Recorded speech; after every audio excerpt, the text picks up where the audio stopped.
Hello, everyone. Welcome to yet another event from India Behavioural Economics Network. Today, we are going to be learning about the applications of behavioral economics in UI/UX design. In the meantime, while everyone else joins in, I can give you a brief introduction about our speakers. So our first speaker is Rohit Rana. He is the experienced head of brand and direct marketing, and he has successfully leveraged artificial intelligence and behavioral economics to deliver ROI in targeted communication. And he's also designed unassisted digital user journeys, which is UI/UX, in the banking sector. He comes with an extensive experience in the banking sector, having worked with HDFC Bank for over 12 years now. So he will be walking us through a brief introduction to behavioral economics. And this would be followed by an introduction to the design process by our second speaker, Caitlin. And after that, both the speakers will help us understand how both of these can be applied within the other field. So we would then essentially be getting into the main part of the workshop, which is the applications of behavioral economics in UI/UX design.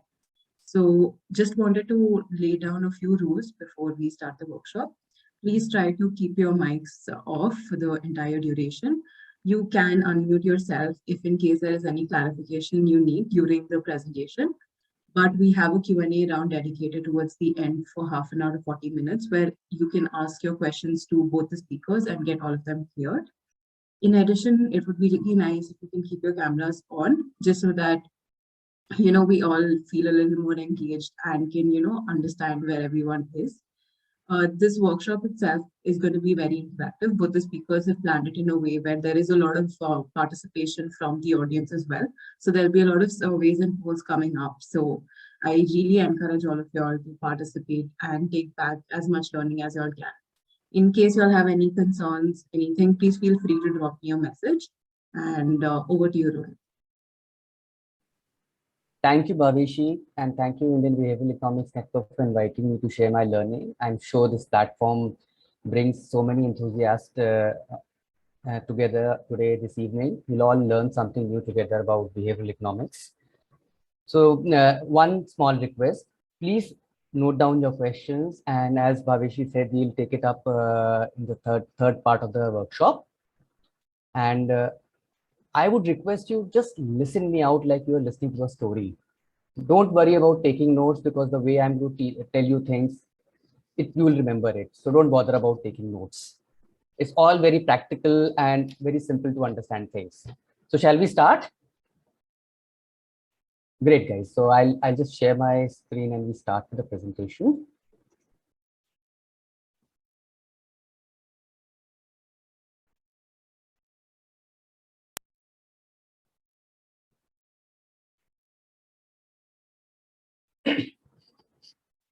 So guys, consumer experience has many dimensions, and in this session, I would primarily be covering those that are influenced by the marketing function.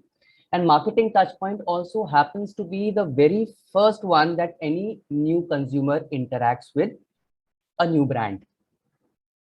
And my presentation would primarily cover three parts. I would be extensively focusing on the theory part more to help you understand what is experience and how is it created in the human mind, a little more intriguing insights about the human mind. 4 simple rules you need to keep in mind when you are thinking about consumer experience. And this is a framework that I have developed at HDFC Bank, and we use it when we design our consumer experience. Simple to understand. I'll take you through a few examples how this framework has been applied. Great.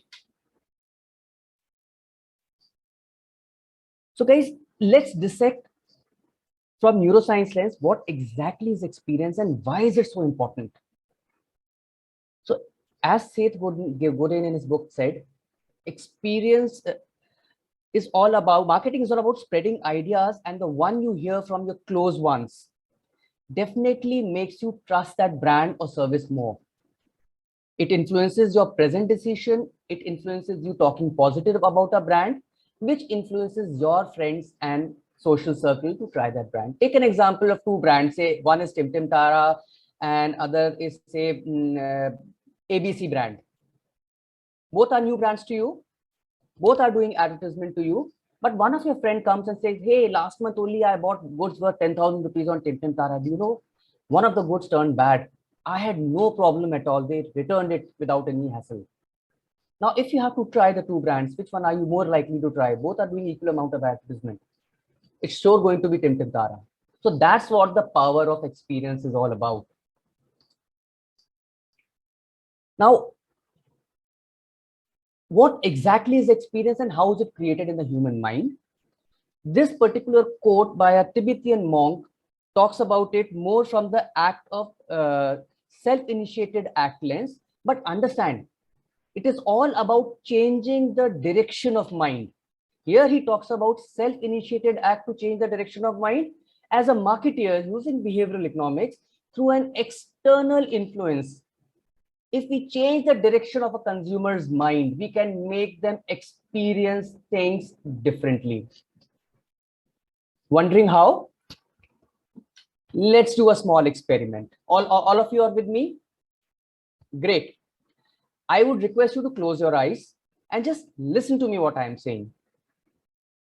Imagine there is a bright yellow ripe lemon kept in front of you on your desk, and there's a yellow colored knife on the table.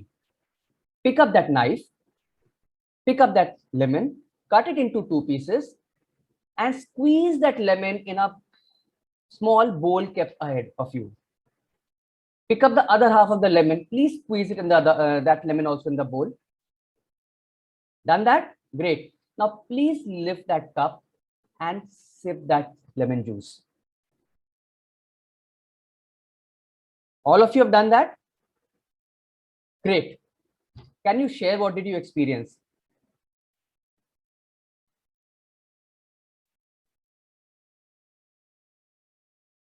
All of you? Kavishi, just give me a hint when I should move to the results. Yeah. Can one or two people just mute themselves and answer Rohit's question?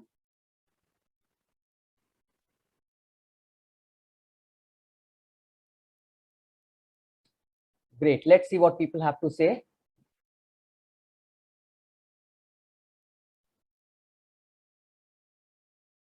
Now you are experiencing sourness of lemon. Did you actually taste a lemon? Was there a physical lemon around? No. Still, your mind created an experience for you. That is the power of behavioral science. Through external influence, you can change the direction of mind. You can make people experience things differently.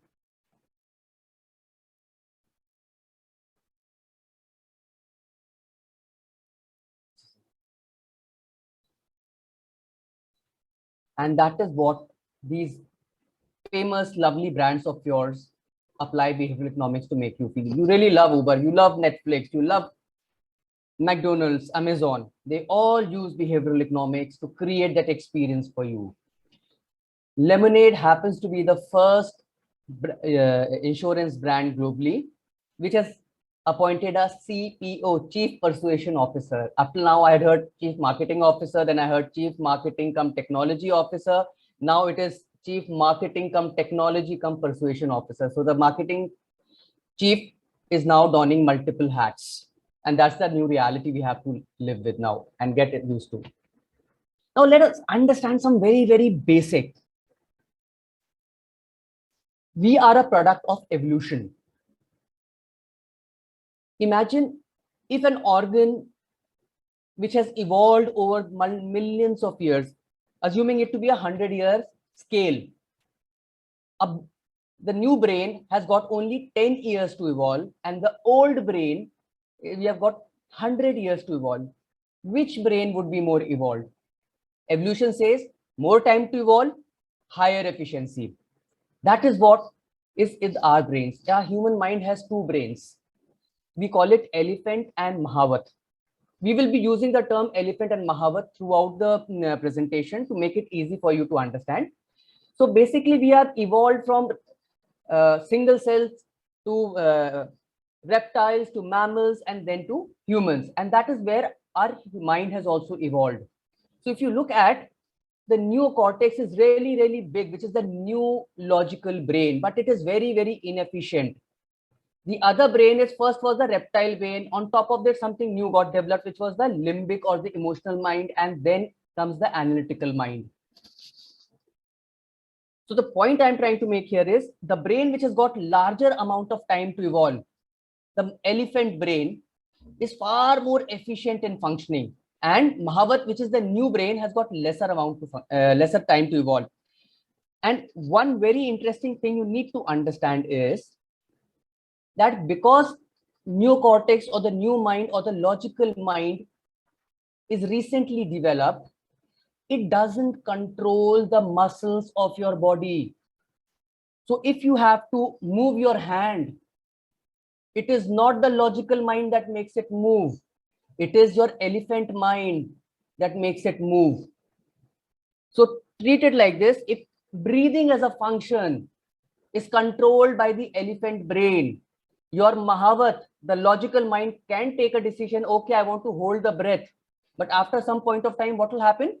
The elephant will realize this is not going to work out. It says, it cuts the Mahavat aside or the rider aside and says, no, I will not listen to you. So anything that the Mahavat or the elephant rider needs to do, it has to first convince the elephant, and only if elephant agrees, then only your body works.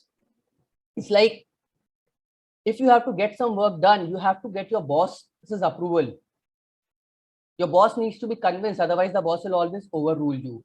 So that is what elephant and Mahavat is all about. I will show you a small video to help you understand this a little better.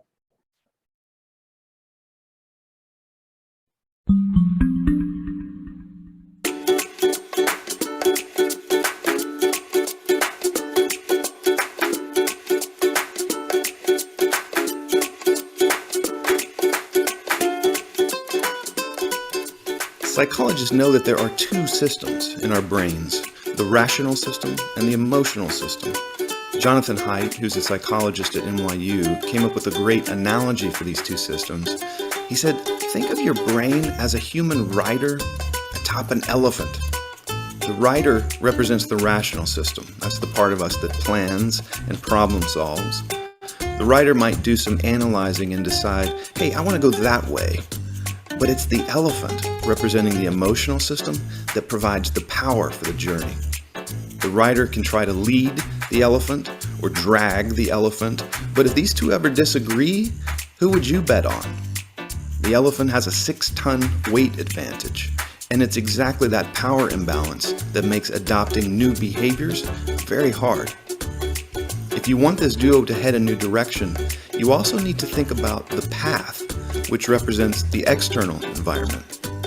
This duo is more likely to complete a journey if you can shorten the distance and remove any obstacles in their way. So bottom line, if you want to lead change, you've got to do 3 things. Give direction to the rider, knowledge of how to get to the destination. You've got to motivate the elephant, which means tapping into emotion. And finally, you need to shape the path to allow for easy progress. That's how change happens.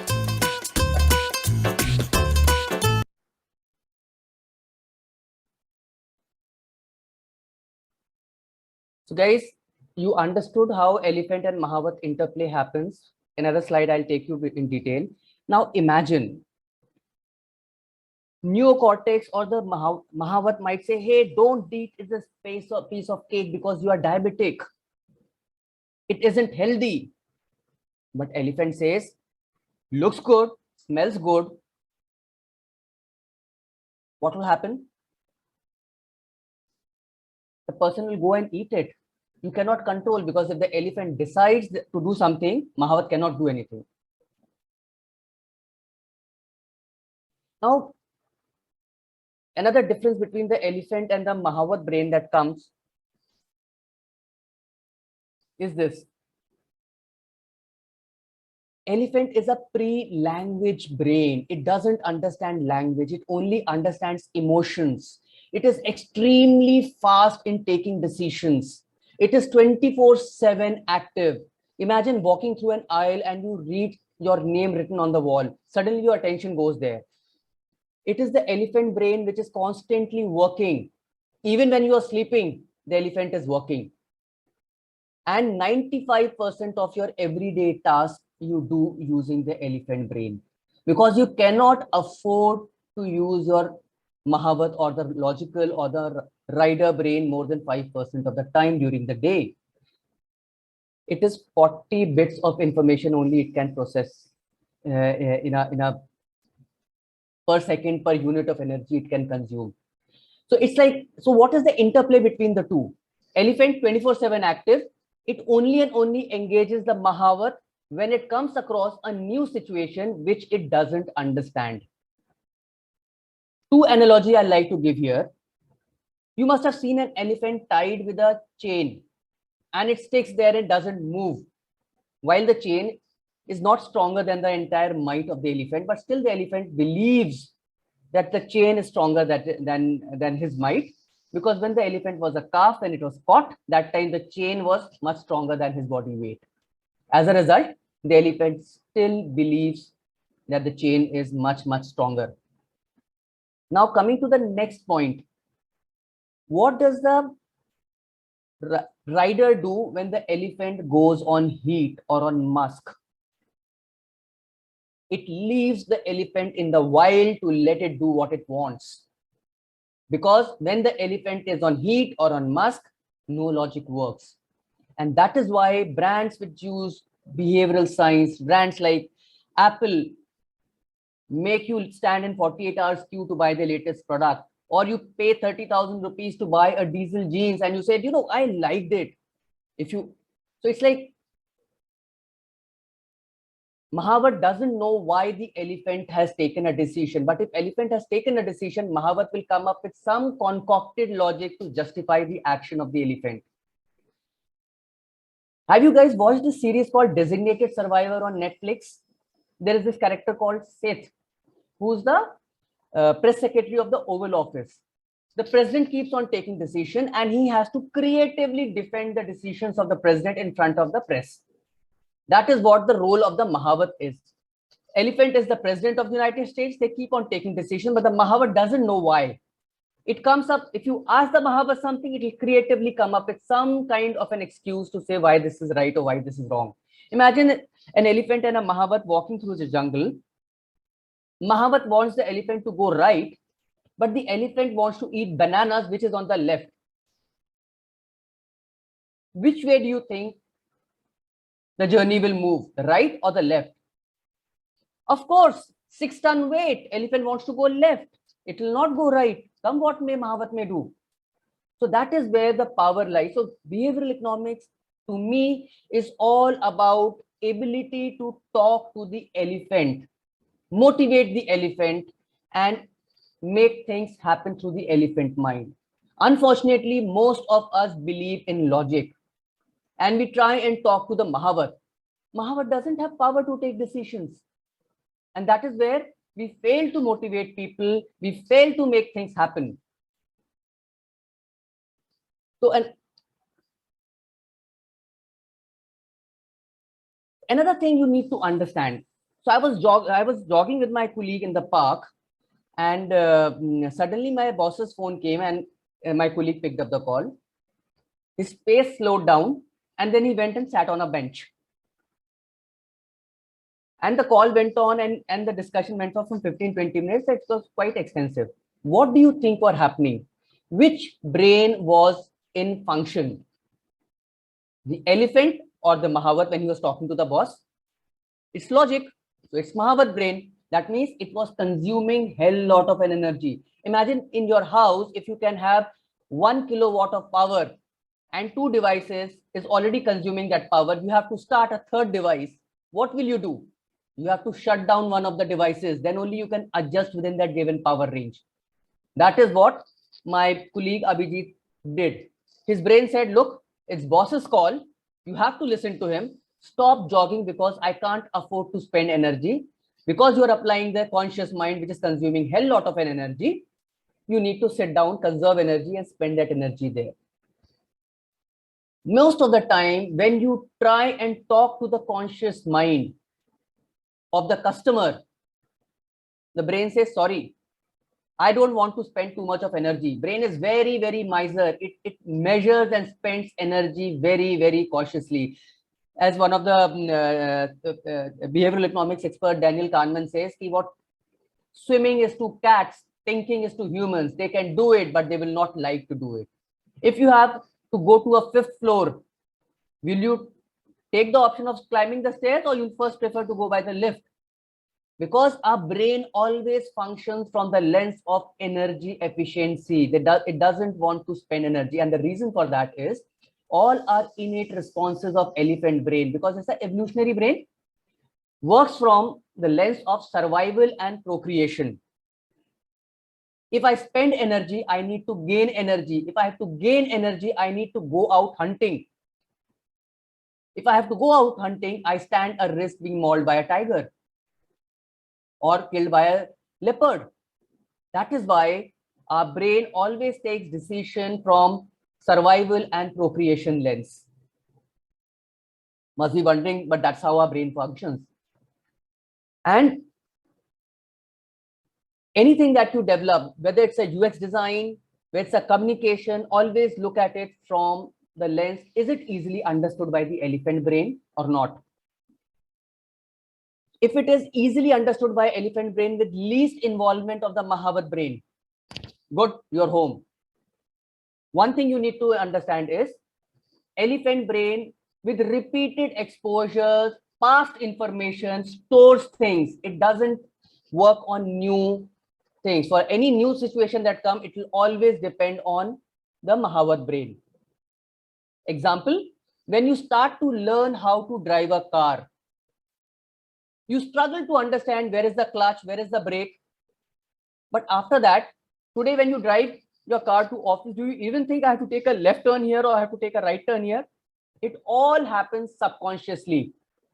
That is where 95% of your daily activities, daily decision making are happening by the elephant brain. You would be surprised to know even the financial decisions are largely emotion led. They are influenced largely by the elephant brain. So let us understand the relationship between the two brains. So in the starting, we said changing the direction of human mind through an external influence. That external influence is communication. If I communicate externally to influence emotion, those emotions will lead to change or the decision that we want the consumer to take. Let's watch this video and understand that better.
What did you do to my sign? I wrote the same, but in different words. Thanks, love.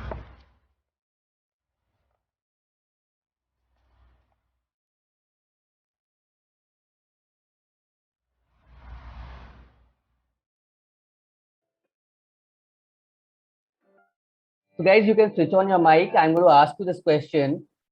The first part of the video, the first text that the blind man had written on the plank, which brain was that message talking to? The elephant or the Mahavat? Logical, the Mahavat. Very good. Yes. Elephant or Mahavat. Very good. And then when you change the messaging, which was talking to the Mahavat brain, sorry, the elephant brain, what happened?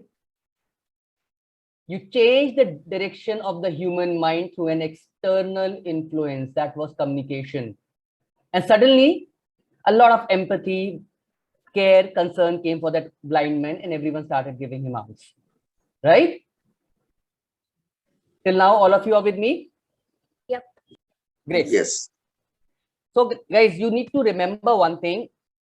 One basic mistake we all do is the problem that we need to solve is an invisible problem, because the consumer also don't know about the problem. And that is what David Ogilvy says. Consumers don't think how they feel, say what they think, and do what they say. So what's the solution to this? If you have to apply behavioral science to solve problems, you need to do ethnographic studies. And ethnographic study doesn't mean hiring a big agency or doing stuff. You can quietly observe your friends, your family members in the natural setting, interacting with your product or service. I have a beautiful example of one of my team members. We were struggling with understanding why people are dropping off at one stage of a journey. And this friend or this colleague of mine, he said, okay, he gave this device to his wife and said, why don't you try this journey? And he quietly observed how she was interacting. And then it dawned on to us where we went wrong. We fixed that. We saw our numbers jumping up. So ethnographic study doesn't mean that you have to hire big agencies and do big things. You can observe within your family, your friends, your relatives, your people around. When you walk into a department store, quietly observe how people are behaving in the natural setting. So it's like a dirty dipstick you guys can do, and it will give you immense amount of learning.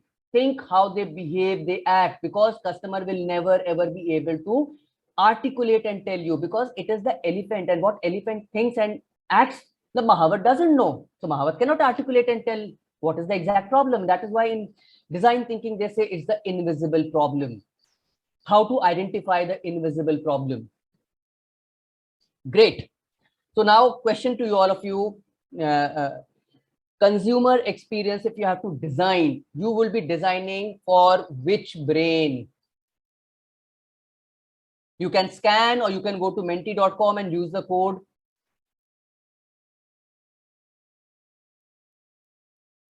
Or if you want, you can open your mics and shout out.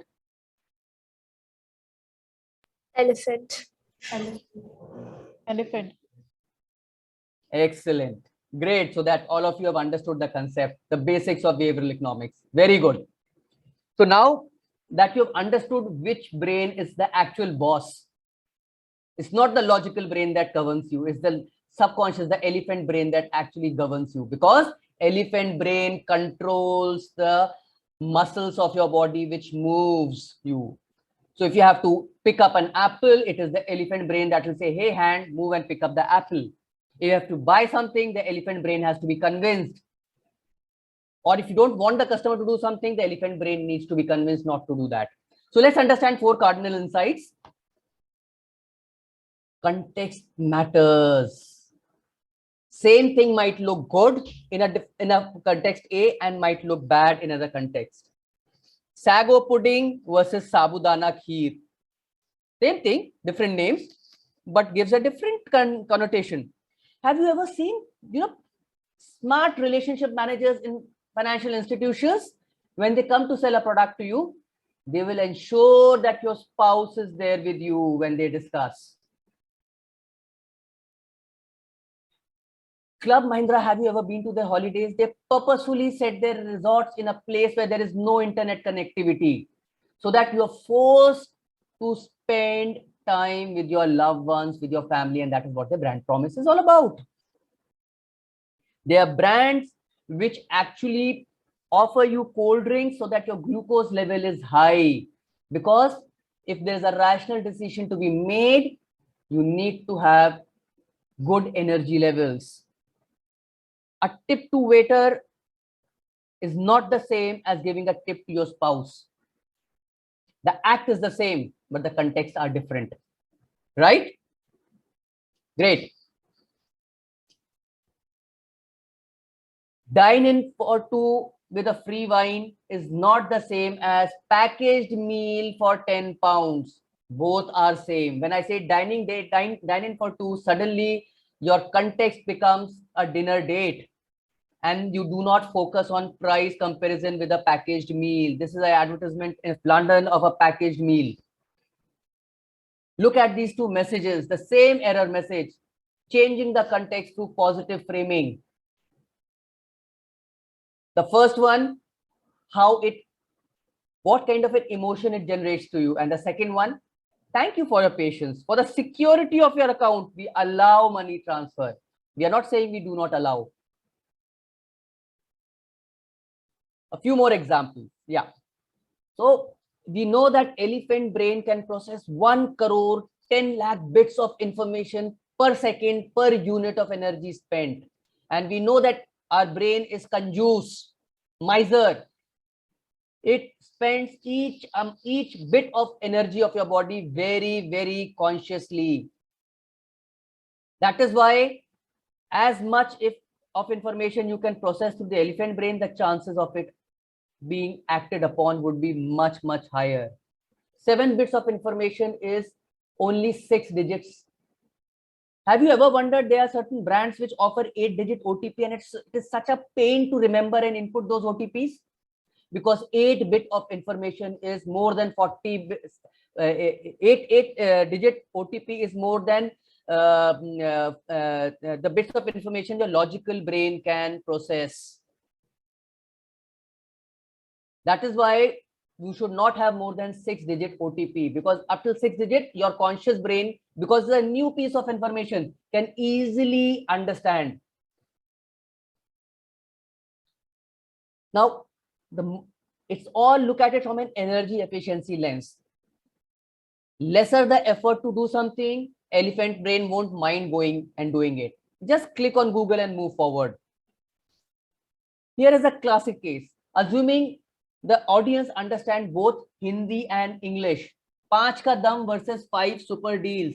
Please switch on your mic and tell me which one do you think is easily understood by the elephant brain and why? 5 kadam. 5 kadam. I think 5 super deals. 5 super deals. So people who said 5 kadam, why? What's your logic? 5 super deals. What is 5? What is kadam? Kis cheez kadam?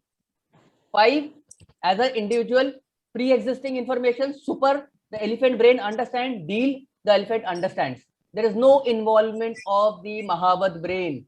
Self-understood, self-explanatory. Classic example is when ICICI, so when HDFC Bank launched its mobile banking app, we did not give it a name. We called it an HDFC Bank mobile banking app because that is the category people. That's how people understand it simply. If I give it some fancy brand name, people will not even understand what bank is trying to talk about. So not every time giving a brand name to your new product or service makes sense. Choose wisely. Make it easy for the elephant brain to understand. Here's another interesting thing interesting rule that you need to understand: peak and end. So your experiencing brain and the brain that recalls, again, it is from an energy efficiency lens. Storing so much of information is very, very difficult for the brain. So what it does is, when you are going through an experience, you will experience end to end, but it will only store for later recall the peak and the lows. And like a movie trailer, it will only highlight to you the peaks and the lows. Good brands, what they do? They ensure if it is a bad experience, they try and keep the peak as low as possible of pain, as low as possible, and keep it happy. Have you ever experienced why you love Amazon so much? I'll give you my personal example. I ordered ceiling fan because for my home and for my bedroom, and the ceiling fan stopped working after 48 hours of installation. I called Amazon guys. They said, no problem, sir, we'll replace it. After 24 hours, the fan that came was of a different model altogether than the one that I had actually ordered. Then I said, why don't you send a new one? No, sir, that has to go back. You have to place a new order. And I was getting frustrated that I don't have a fan in my bedroom. It was a winter period. I couldn't switch on the AC also. But what they did was, I completely understand, sir. Surely it will get done. They tried and kept the peak of my angst as low as possible. It got resolved in after 7 days or so. But today, when I recall about Amazon, I feel happy. I feel positive about that brand, because the peak and the end, they kept the peak low, and the end, they kept it happy.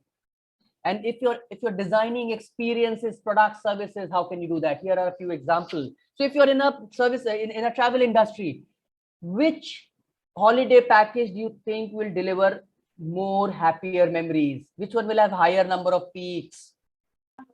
Please Option 1. Okay, why? Because you're showing a lot more places to explore. Great. Anyone else have any other logic? Option 2. Anand. Why? Yeah, Anand, why? I think that people go out on holidays to be more relaxed and happy, rather than just shifting from one place to another. So I feel that 3 days package, staying at one place and enjoying the entire thing, would be far more better experience. That is a logical brain. How many peaks, how many different experiences are getting created, how many memories are getting created for those 3 days? It's only one place. Your brain will only store it as one peak. And I actually gave the answer जो पहला मेरे दिमाग में आया, that was my subconscious mind also. As a consumer. Don't be Ram. It's probably option 1. I mean, both the options, they're literally the same, only one is more elaborated. But in the second one, it's taking me through a journey already. It's telling me that I'm going to go to 3 different places and have 3 different experiences out there. Absolutely. So 3 peaks are created. 3 happier moments are there for you. Yeah. Great. So my question is that, just key, is my brain imagining that I'll have 3 peaks? Because I am saying once the person has experienced the package. I'm not saying for choosing. Okay, got it. Thank you. Fourth is trust or competence. And this is where we all fail. We always fight to say how our product is better. Talk to the best salesperson. What they will do is, first, 80% of the time, they will try developing a rapport with the client. And only 20% of the time, they'll try and sell the product. Let me give you this perspective from, imagine you are in Stone Age and you see someone coming running towards you. What is the first stance that your brain is going to judge? Is he or she running towards me a friend or a foe? Will I survive? If it's a friend, I survive. If it's a foe, I might die. The very first thing your brain subconsciously judges is friend or foe. And then you say, oh, this person is a friend, no problem. Will this person be a liability on me, or the person can hunt and feed for himself? Whether you are working in a team, whether you are giving an interview, whether you are selling a product, sell trust first. Do not run towards establishing competence, because if the flow is competence first, the brain will not register. The elephant will not understand. Elephant needs to gain trust first. There are 2 interesting biases many organizations use to influence trust. Authority. We are trained from young age that people of authority, parents, teachers, police, doctors, whatever they say are for our own good. Take it back to Stone Age. We lived in clan. So whatever the clan leader said to us was for our own good, and we survived. That is why we should listen to people of authority. And that's how brands exploit this. White man syndrome. Sasta nahi, acha hai. Doctor selling Colgate. Dhoni trust review. It's Dhoni who's saying in 30 minutes you'll get the price of your car and you can sell the car in a single visit. And that's how trust is being sold. Do you remember watching an ad of Cipla whereby, say, a husband and wife, they're sitting on a breakfast table. The husband is wearing a white doctor coat with a set around the neck, and wife says, dad has got COVID. I'm really scared. So don't worry, there's an antiviral treatment which has come, and then the dad says, oh, I took that treatment and it's worked for me and I'm absolutely healthy and fine. See how brands exploit trust, gaining trust through these behavioral biases, or leverage, I should say. Second is familiarity. Stone Age, I'm going from A to point C via B. Since long, I'm comfortable, I know the paths, but suddenly you ask me to go to point C via D. I don't know, there might be a tiger on the way, there might be a python lying on the ground, which might kill me. So anything which is familiar to me helps me develop trust.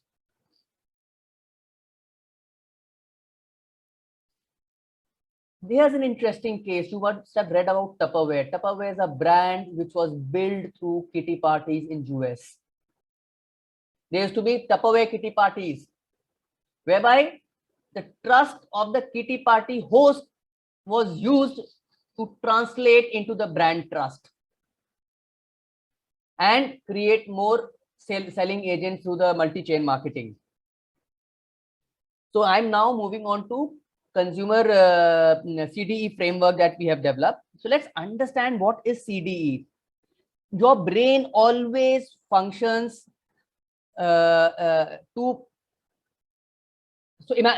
okay, imagine you are in Shimla or say Switzerland. It's snowing and you are sitting in a cottage which is heated. You walk out of that cottage. What happens? You feel cold. What is our immediate reaction? Oh, let me put on some warm coat.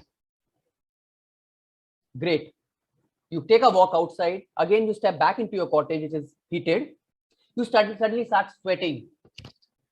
What happens? You take off the coat. In both cases, what was happening? There was a dissonance being felt by the brain. And brain always wants to reduce the dissonance. Anything that causes dissonance, either it wants to correct it or wants to move away from it. And anything which is easy to do, elephant doesn't mind.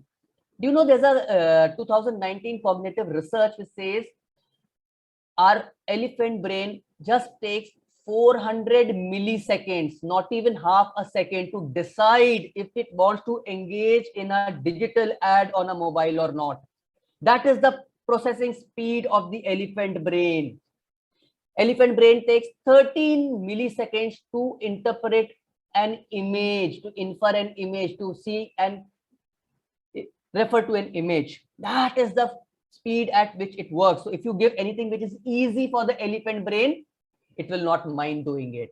So all you need to do is reduce dissonance, factors of dissonance, increase ease.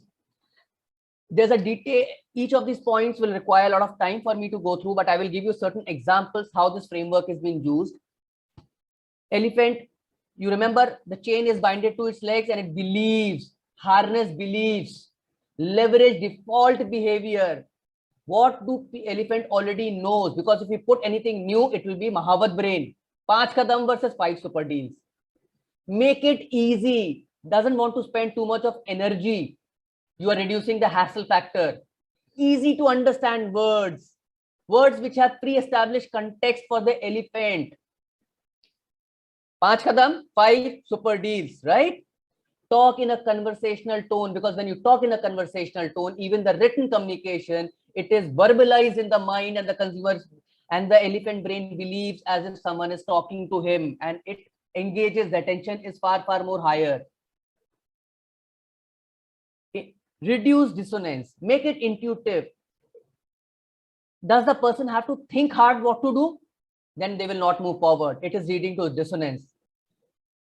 Introduce familiarity, because it aids in building trust. Reduce the pain of effort and money. I will explain it with examples later on.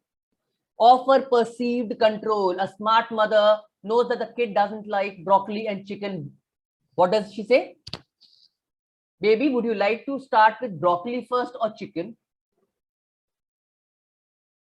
You make the child feel that the control is in their hands, because the kind of choice you put to them. Too many choices confuses the elephant and it leads to indecision or no action. Reduce reactance, suggest, don't push. So see, belief, we are taking story that people believes in because you don't fall in love once. I'm using visual because visuals is far 13 milliseconds the brain can comprehend. Easy to understand words. I'm not talking complicated. What is the ROI? This, that. Bigger car versus upgrade your car. I'm talking to the emotional side. Ask for a lower commitment. Elephant doesn't mind biting the bait if you're asking for a lower commitment. Suggest. Don't say, do this, do that. Avoid rational benefits. Now, see here how we have stitched an experience to develop trust. Same visual connect across. You click on my email, you come onto my digital journey, same visual flows through. It builds familiarity, it builds trust. I'm using social proof to say, hey, over 10 lakh people like you have checked their loan amount for free in the last 30 days. I'm not saying a whale loan. All I'm saying is window shopping. People don't mind to come and try it out. And then people who drop off, again, I'm saying what loan amount they have chosen to build in familiarity. I say, right, hey, this is what you have chosen. Come and come and complete the process. Because we know any task which is half left, your brain itches towards completing it. Perception matters. And here are two interesting case studies I want to tell you. Heathrow Airport was facing the problem whereby people used to take 3 minutes to come to the conveyor belt and used to stand for almost 12 minutes till the time the luggage used to come. And they said, it's a very bad experience. They called the best engineers across the globe. And they reduced that 12-minute waiting time to 9 minutes. Do you think the experience of the consumers changed? Did they feel better? Please open your mics and answer. No. No. One smart dude came who applied behavioral science, and he said, dude, why don't you make these people take a longer route to come to the aisle? So instead of 3 minutes, he made the customers walk up to the aisle, and it was 12 minutes, and they only have to wait it for 2 to 3 minutes to get the luggage, pick up the luggage.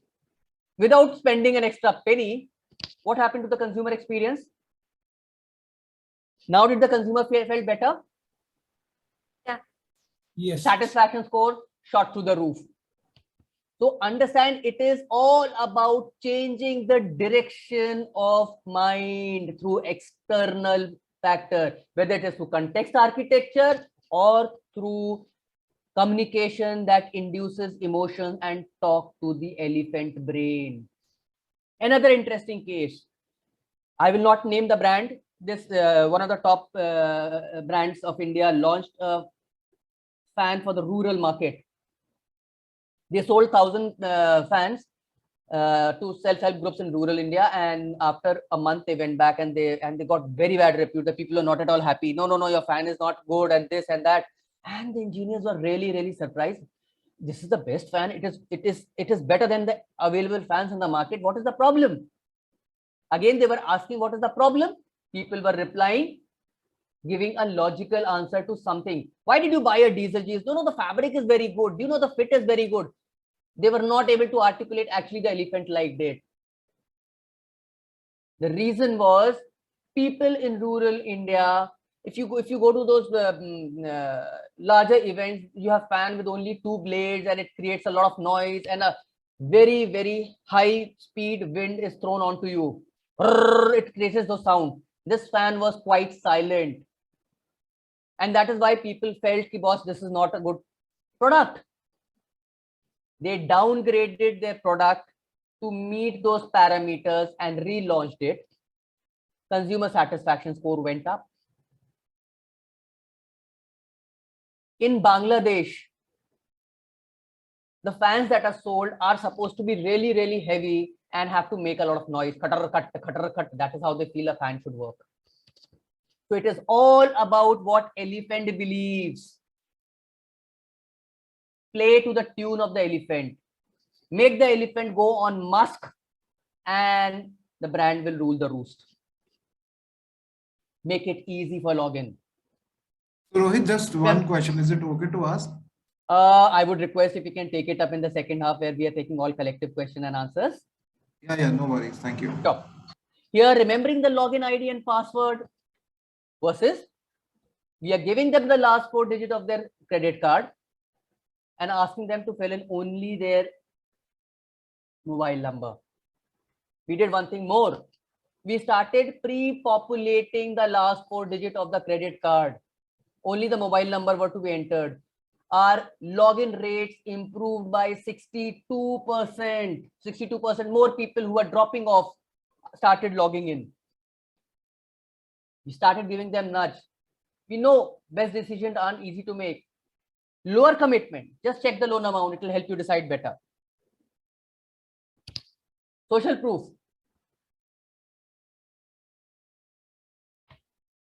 These are the few ways in which different brands make it easy. Auto reading of OTP, login via Google ID, save the pre-fill customer information, make customers select than typing in. Effort, energy. Always look at your journey, any step from the energy efficiency lens. Is it energy efficient for the elephant brain? If the answer is yes, you are on the right path. If the answer is no, it is involving too much of an effort, or it involves the Mahavat or the rider brain. Sorry, boss, go back to the drawing board. See, here's an interesting courier brand which asks you to just enter your mobile number to track your parcel. Everyone remembers the mobile number, default behavior, versus figuring it out. Oh, what was the tracking ID? What was the order ID from where I'm going to do? Better customer experience. One of my team members took up this project.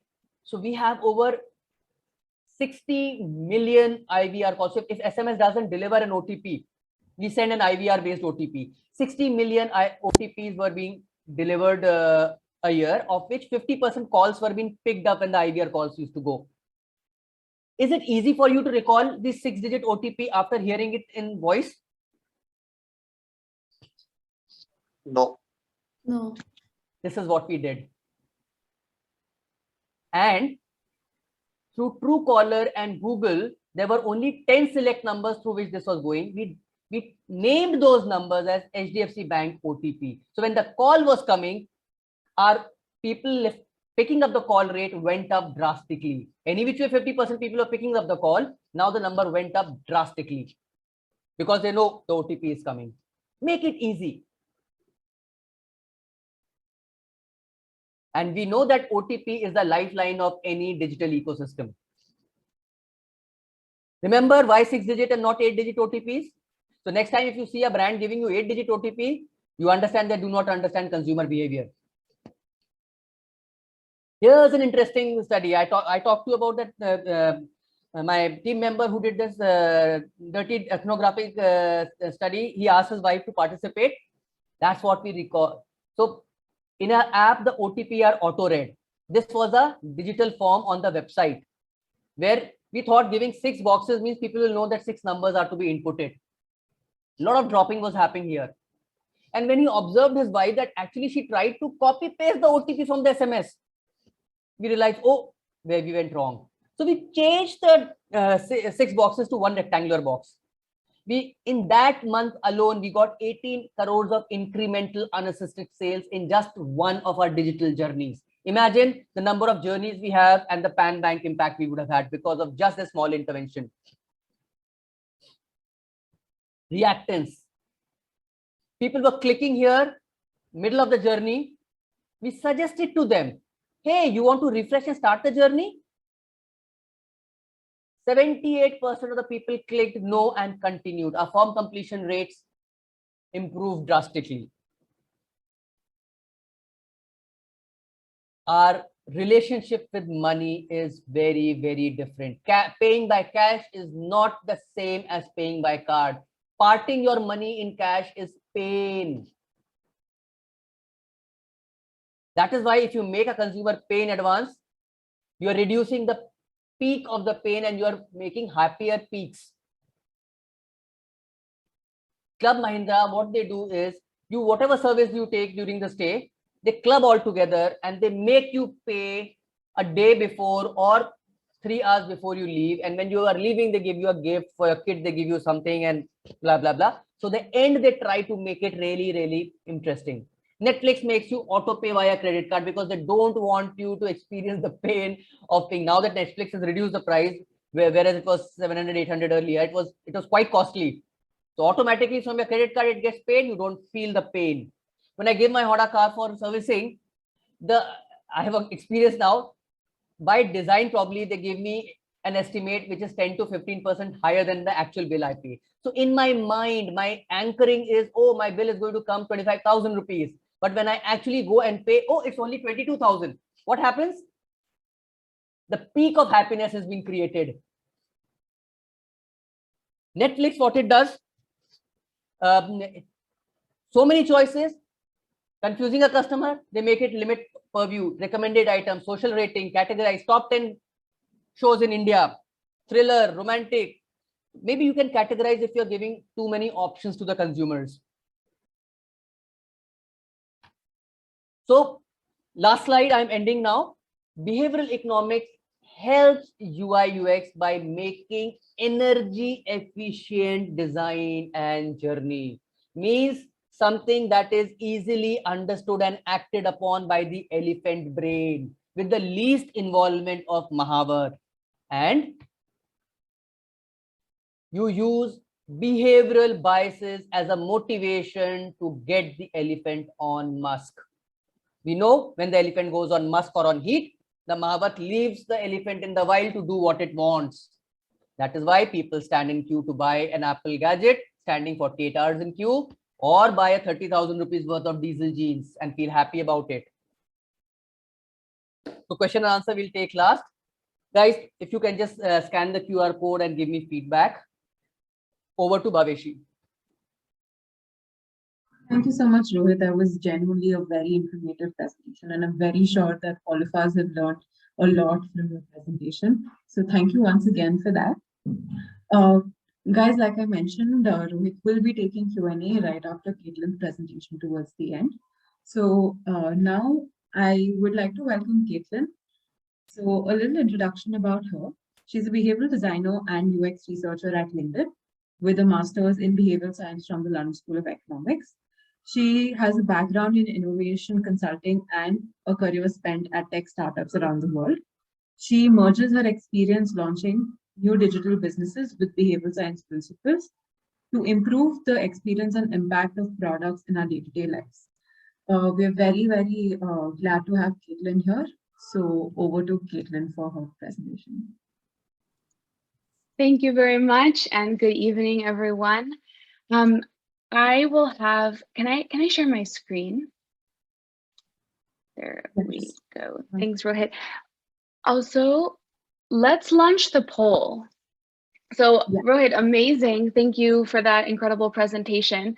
What you're going to discover is that behavioral design has so many applications, and you'll also discover that Rohit and I have a lot of things in our presentations that are similar. So it'll be great because repetition is a great way to learn. It's the best way to retain information. So let me go ahead and discover a little bit who everyone in the audience is, so I can make sure I'm tailoring the presentation best to where you might have some gaps in knowledge. So I'd love to know whose expertise lies in behavioral economics, behavioral science, UX design, design thinking, or none of the above.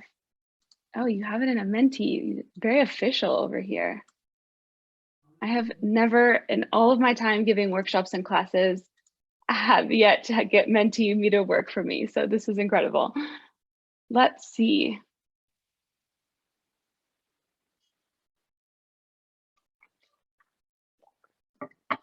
Has everyone been able to vote? Okay, great. I hear some also in the chat. Great, you can also put it in the chat. Communication design, great. We have a design thinker here. It would be nice if everyone can do the poll, please. Or you can even put it in the chat. Econ, the above, great. UI, UX, awesome.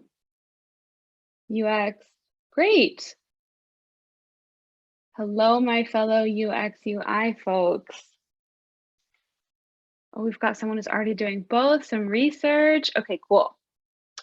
Great, looks like we're a bit split. So we can maybe compensate for some more depth in the Q&A, and I'll try to cover a lot of the bases. I am Caitlin King. You can call me Kate, you can call me KK. I barely ever go by Caitlin. I am coming to you from the US. I split my time between the United States and Mexico City, and I've been working in startups for my entire career all over the world. I have yet to work in India, would love to one day. And just for a little context, since context matters, it's a little bit early for me here on the West Coast of the US. So I do appreciate your patience, and I'm glad to be with you all who are finishing the day. First, I'll just say something that we all know, which is that we live in a poorly designed world. We saw a ton of great examples from Rohit, and we know this by going throughout our day-to-day life. So very quickly, in this bathroom, when we're thinking about maybe accessibility, we're thinking about people moving through their spaces, what are some ways in which this space is not ideal? Can we just shout that out, please? The drawer is just right behind the door, which makes it very difficult for someone to do both tasks together. Exactly, it hits. What else? The mirror's too high up. You can't see your outfit. Yeah, exactly. We know this. It's also on a diagonal, so you have to really turn yourself. What about, I would love to know any of the design thinkers that might know something that's very classic as an example of a bad design in our world that has to do with the door. The doorman door. What do you mean by that? It means the person doesn't know should they pull it or push it. That's it, exactly. And why is that? Because of the form of that doorknob, it's very confusing for the person if they have to grab it and push it on the other side or pull it. That's it. This is not a very natural motion for us. Imagine you're coming out, even you have something in your hand, you're not sure if you push, if you pull. And considering that this isn't a bathroom location, maybe you're coming out with even like wet hands from washing your hand, you're not going to be able to pull it very well. That's exactly it. There's many things that are not ideal. They're just fit into the space that we have by necessity. So this is bad design. We see traffic everywhere. I'm sure you're seeing that in your city. Traffic is a bad design. It's a design problem. And there's many behavioral elements in traffic that can mitigate, but part of the city planning and part of traffic is bad design, bad design. Then airports. We maybe haven't been in airports recently, but tell me what is bad about airport design. Anyone have an experience?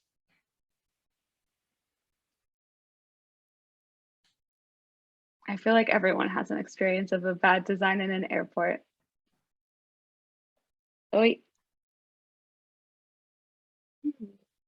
Okay.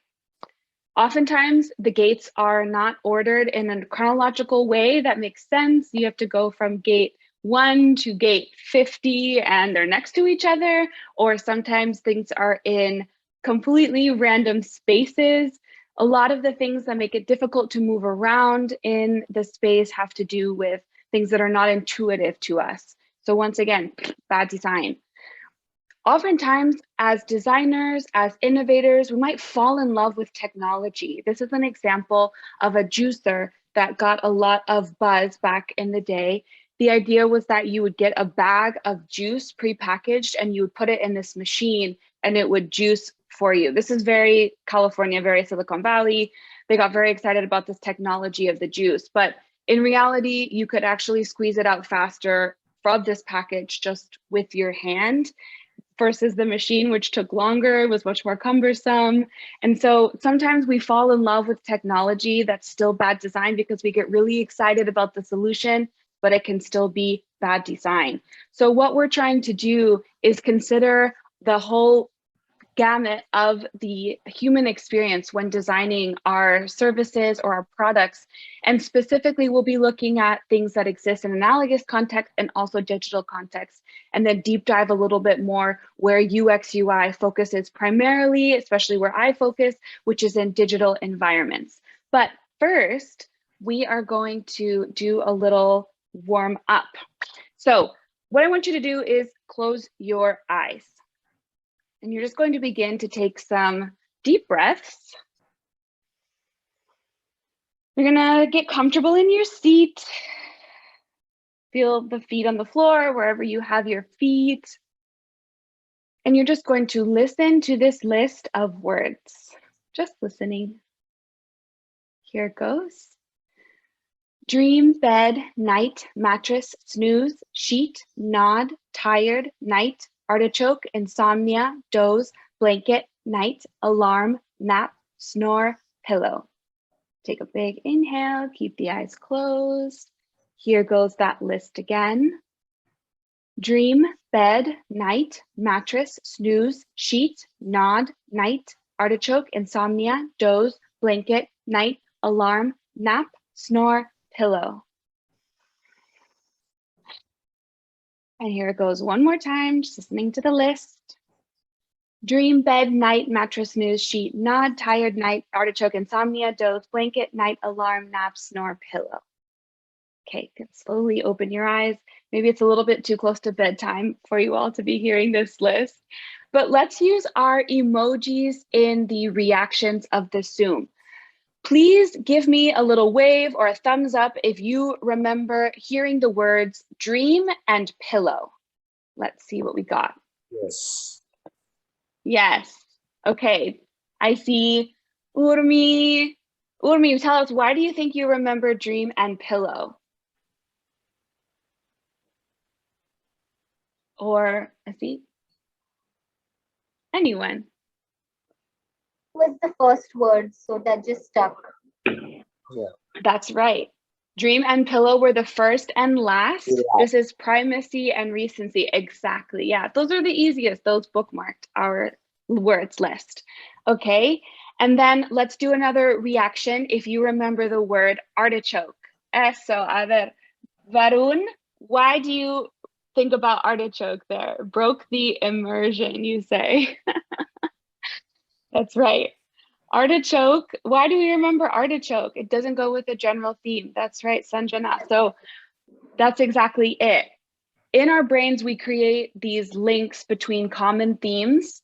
I see someone said that you didn't say sleep. That's right, but that's the theme that we're hearing, and artichoke sticks out exactly because it was unique, different things would be.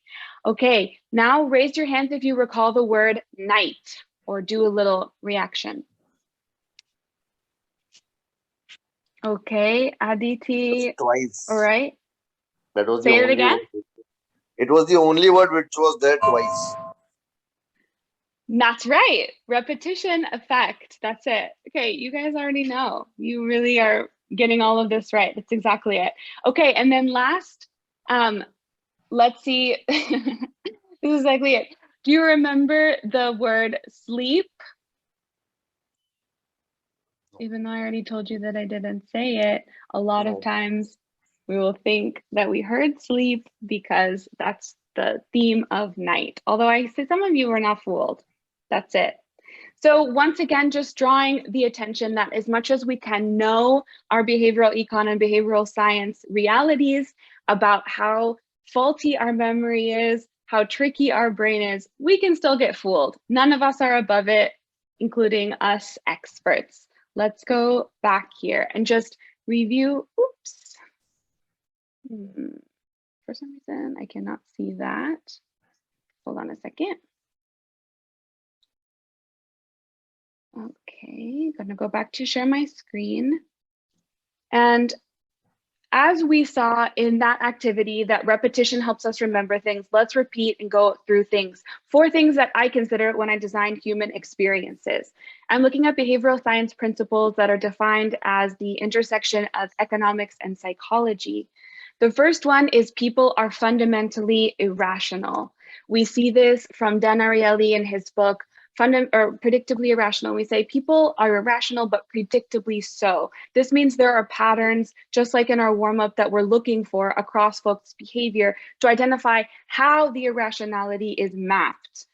So for example, folks from economics, this will be no new surprise. If I was to offer you a box of chocolates with 4 pieces today, or a box of chocolates with 10 in a week, let's see your reactions from who would prefer the gift today, or who says, in a week, I'll get more.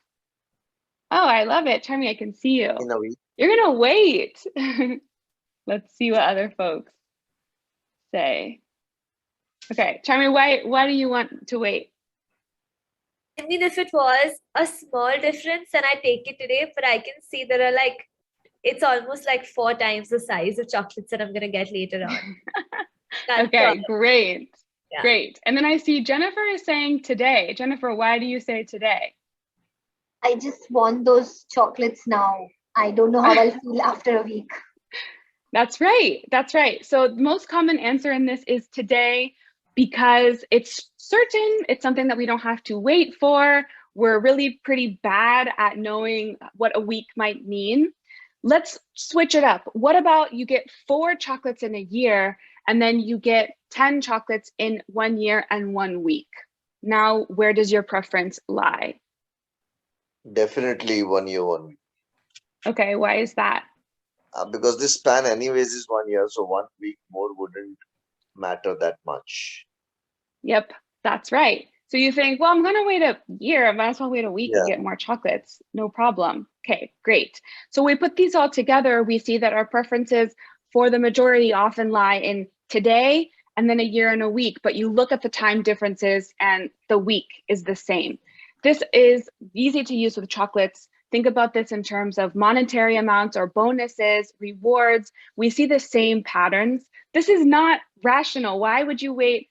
Why is 1 week such a big difference? It's because of our perception of time decreasing over a span of time into the future. But here's just an example of why, yep, we don't really know. This isn't something that a rational Homo economicus would do, right? When we apply this to our problem solving, we often commit the same error. We define our problem through a rational lens, and our solution design is the same. Here is this beautiful example that we already saw of the Houston airport, where they did the customer survey. They said, where is the worst experience for you? And they said, waiting for my bags after I get off the plane. I'm tired. I want to go. Feels like forever. I don't know if it's going to arrive. So we think about this from a rational perspective. Perhaps you would say, let's invest a ton of money in our infrastructure. Let's get new technology that can get the bags really fast. Let's park the planes. Let's redesign our architecture. Whereas what we can do instead is take some inspiration from analogous contexts. That's something we do a lot in design thinking, we'll be seeing. Say, okay, one way to reduce the ambiguity that we hate as humans is to put these types of things we see often in a subway station that will say what time the train is coming. At least if I have to wait, I know that it's just 4 minutes. The other thing is that we're quite hedonistic. We love pleasure. We love to have fun. What if at the baggage, there was awaiting you some snacks, maybe some beer, maybe a Coca-Cola, something that makes the wait time have a lower perception of pain. There's many, many ways to address this.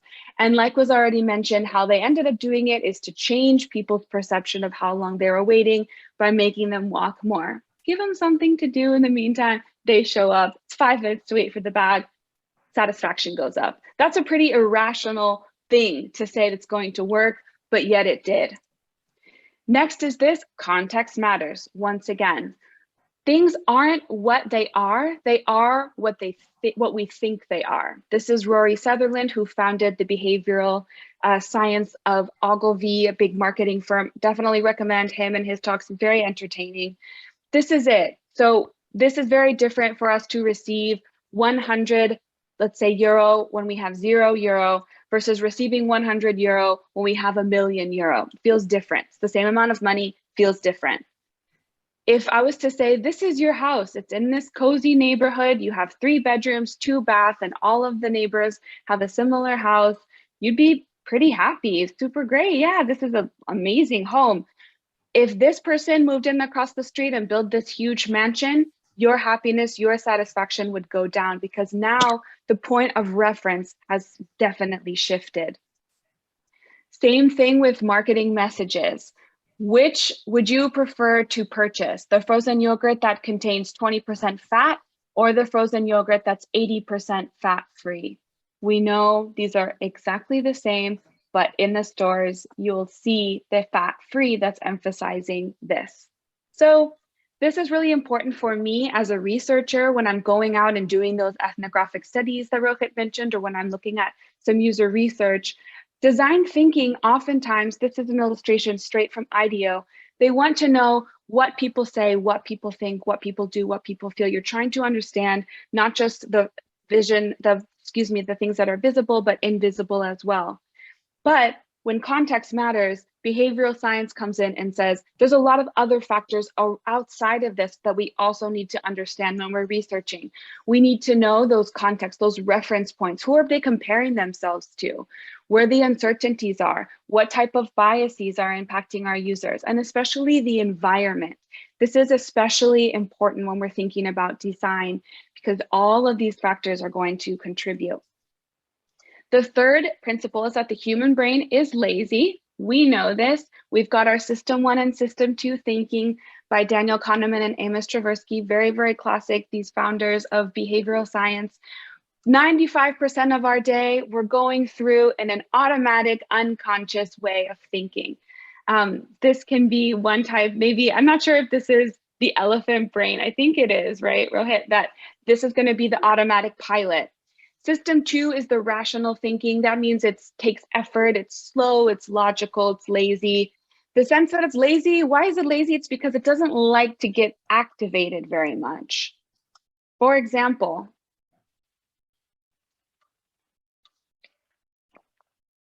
who read this number? I think the majority of us wouldn't read this number. No. Why? Because it's, well, let's see. Why didn't you read it? Someone who just said no. Too long a number to read. Yeah, too long a number. Exactly. The font is funny.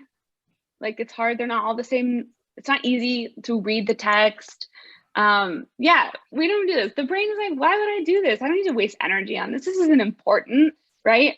I have a lot of folks come to me after this and say, listen, I'm a really rational person. I do pros and cons lists. I really activate that system too. The fact that we operate this way 95% of our time in our System 1 is not a bad thing. To the point made earlier, it's really important that we save energy. Imagine if the whole entire day you're going through in class, you're reading emails, you're looking for dinner, and you have to be thinking in this way. It's impossible. It'll be very inefficient. So it's a way for us to go throughout our lives in a more realistic and efficient way. What this means is that we can appeal to that lazy brain through something called default, which we're going to dig in more later. For example, just changing the menu options at Walt Disney World to have higher health outcomes for their children. Changing it from having a fries with your burger at the kids' meal order, from having fruit, from a Coca-Cola to an orange juice, that increased the change of customers ordering those because that was the option, and it increased the outcomes. Another more important, well, maybe not important, but this is something that's much more impactful, is changing the default for organ donation in different countries in Europe. This study is always used in every type of behavioral science thing, I think. And basically just saying everyone in the country will be an organ donor unless they click the button or they take the form to opt out of organ donation. As you can see from before and after, the countries that didn't have this experiment, this intervention, the ones that did, we see about 100% of opt-in. And the final thing is that we care a lot about what other people do. They ran an experiment in behavioral science and behavioral scientists, and they said, okay, we want to know, when you, participant, are deciding to conserve energy, how important for you are the following: environmental protection, societal benefits, saving money, or what other people do? Go ahead and drop in the chat what you think the participants ordered, the importance of these factors. So you can put like first 3, 1, 2, 4. Let's see what you think.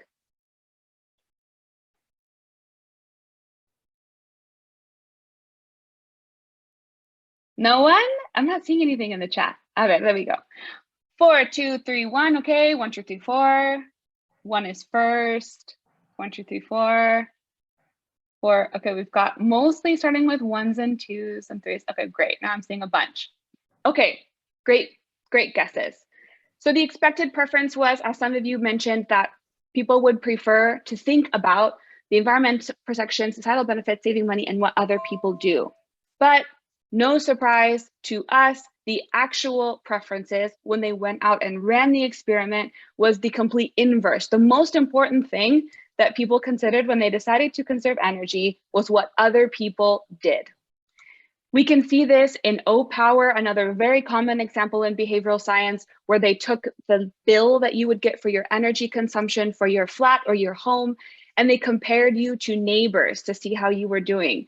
If you fell below what your neighbors were consuming, then people felt pretty great, you were doing great. There was a little bit of a boomerang effect there that we can discuss later. But the folks that were using more energy had this incredible opportunity and nudge to then get on the same level as their neighbors, whether it's through social pressure or guilt and shame, it worked. And so by sending this out and showing where they were, we saw people change their behavior. Very similar mechanism to what you see in hotels when they're saying, most of our guests reuse their towels.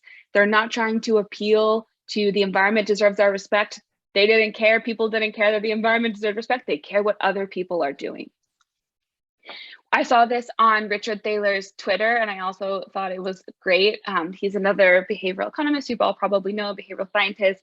And he put this, interesting in our time of COVID, that wearing a mask nudges others to do wise. This is this social norm and social factor that when I'm wearing it, it is a way to say the majority of people are doing it, I'm going to do it too.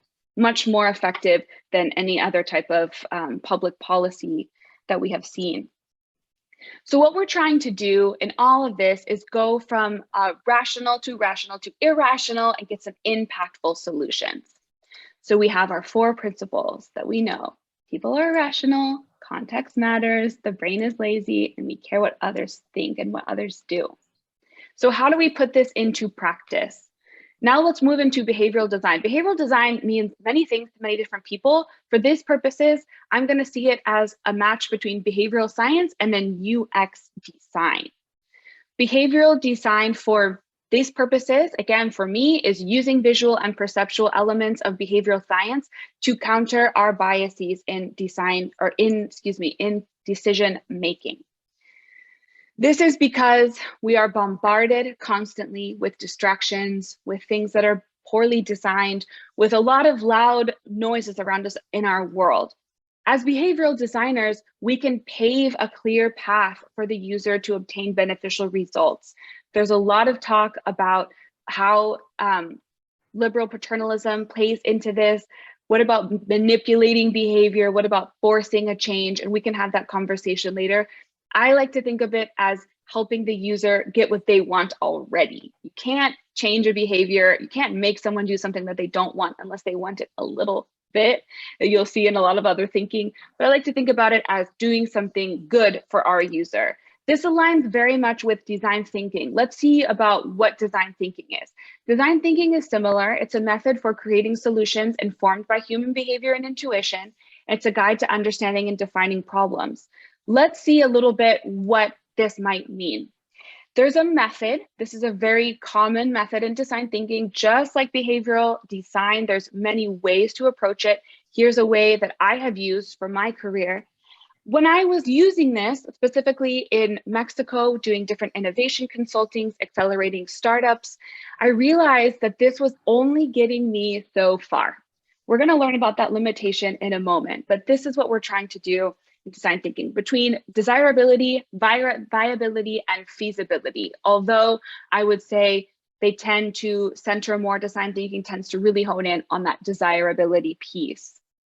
Let's then think like designers.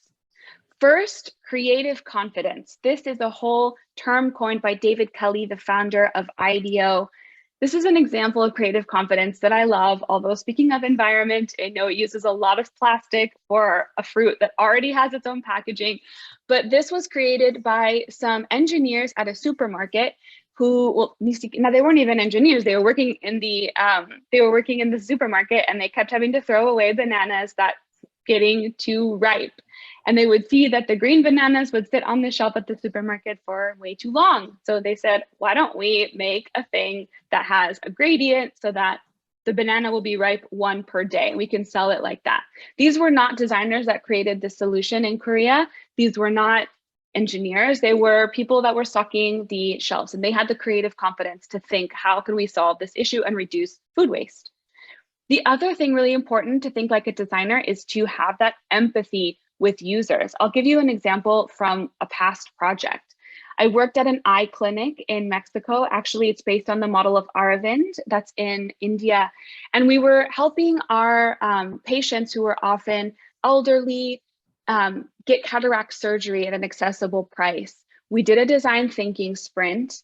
Guess which chairs our users preferred? Let's see, this one for A and this one for B. Okay, let's see. A, B, Farah says B.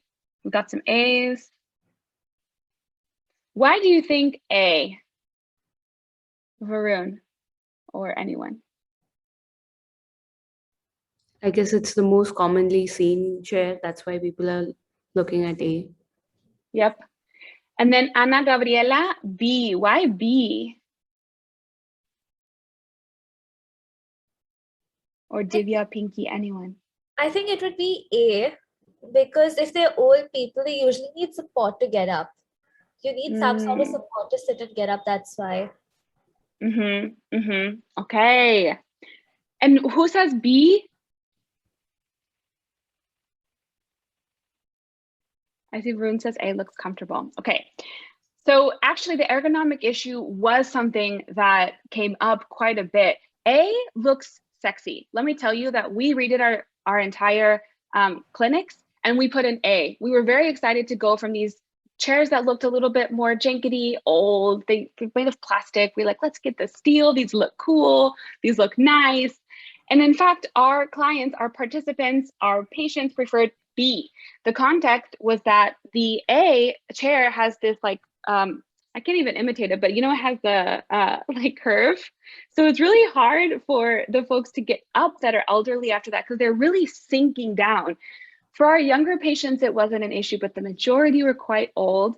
And it was really cold. These chairs with the aircon, with the winters in Mexico City was really cold and making our patients get really cold. So they actually preferred the other chairs because you could more easily get out. And they usually came with a family member that would help them get up. And sometimes these other chairs would block them from their family members because all of the other chairs were occupied. So it's more about the empathy with your user than what might look good or what feels good to you, because we are not our users.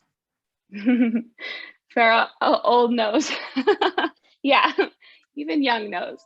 Next is accepting ambiguity. As I mentioned in the waiting for the bags, we don't like ambiguity as humans, but in design thinking, we're trying to go, oh, I did not translate this. We're trying to go from uncertainty at the beginning where we're not really sure what the solution is going to be. We're gathering data, we're looking at our research, we're empathizing with our users, and then as the project goes along is where we find the focus. Trying new things. Kodak always gets a bad reputation in these innovation presentations. You've probably seen oh, Kodak didn't change their business model. They totally went out of favor. They tried to do something new though, relatively recently, didn't quite take off. They tried to make a crypto coin that would help their photographers, their users, track who was sharing their photos and be able to pay for licensing of their photos online through Kodak coin. They had an empathy with their users that, okay, our user these days is concerned about their digital work being used without permission. So how can we help solve that issue? This was supposed to be launched in 2019 and I haven't heard an update. So maybe it didn't work out so well, but they tried something new. And then finally, learning from failure. In design thinking, there is no failure. Osteria Francescana is one of the most famous restaurants in the world, one of the most exclusive, and one of their best-selling desserts came from an accident when the sous chef dropped the lemon tart and the head chef actually has a little show on Netflix, said, this is beautiful, we're going to keep it. Now it's one of the best selling like 30 € tarts you can get. And it's called, Oops, I Dropped the Lemon Tart. And then finally, iterate, iterate, iterate. Some strengths of design thinking. Oops, okay, it's going fast. So now that we know a little bit more about design thinking, some of the strengths we have are that it encourages that creativity, that creative confidence. It's accessible, it doesn't require much expertise, money, or sophistication. It's very scrappy. It's iterative, and it's a way that centers the values, desires, and pains of the users. But it has some weaknesses. It's not science-based. The research focuses mainly on qualitative research, and there aren't standards or practices of measuring performance or success along the way. When I was using design thinking in the context of Mexico City, we had a big bank come to us and say, we want to launch an app for our users that are in southern Mexico that tends to be really rural and have a lot of folks below the poverty line. And I thought, man, with design thinking, I can do a lot. I can create an intuitive interface. We can make it accessible in the indigenous languages. We can think about how we might, think about saving, helping them save. But what we can't do is change an entire culture of the lack of financial, there's not a lot of saving. People don't really save. They don't trust financial institutions. And there was a lot of technical limitations. And that's where I thought, okay, behavioral science, that's how I went into my master's and was looking for how then do you change an entire perception and the macro behavior of getting folks to save, for example. And that's where I think that we can look at behavioral science to come in and help us with a little bit more rigor. This is an example of a behavioral science method from Ideas 42. I wanted to show this one in particular because it shows the complexity of this method versus the circle that we saw before with design thinking. When I started after my master's, I was 100% sold on behavioral science. I went to different companies, Visa, HSBC, now I'm at LinkedIn full-time. And I saw that there was tons of strengths for using behavioral science in these contexts. It's based on scientific disciplines. It encourages many types of research, leverages established forms of measuring, and it centers the preferences, behaviors, and desires of the users. But I also found that there were some weaknesses that could compensate for that we could use from design thinking. So some of the weaknesses, doesn't encourage much creativity.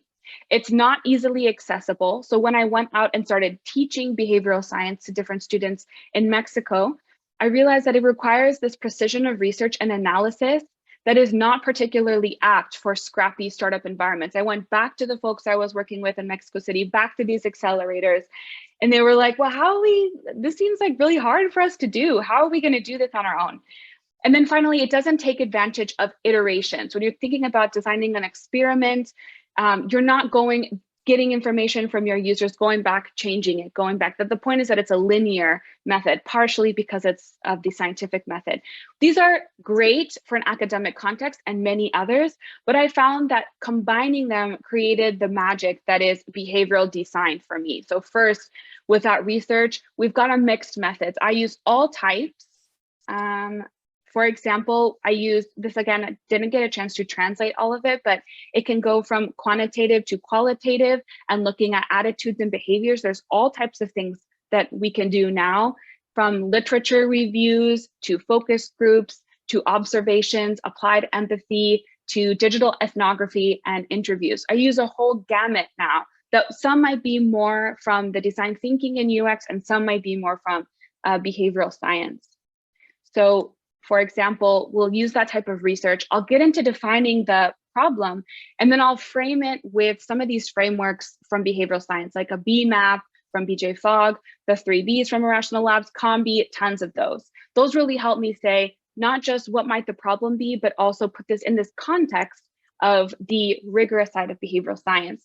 And then when I'm thinking about ideation, I think about behavioral models like Mindspace or East, and I combine those with brainstorming activities from design thinking, like the 6 hacks or the worst idea ever. And as we're going around, I like to get to the end and think about the testing and then go around again, go around again. This is how I have found it to be rich to use both of these disciplines together. How are we doing on time? Do we have time to get into a specific example.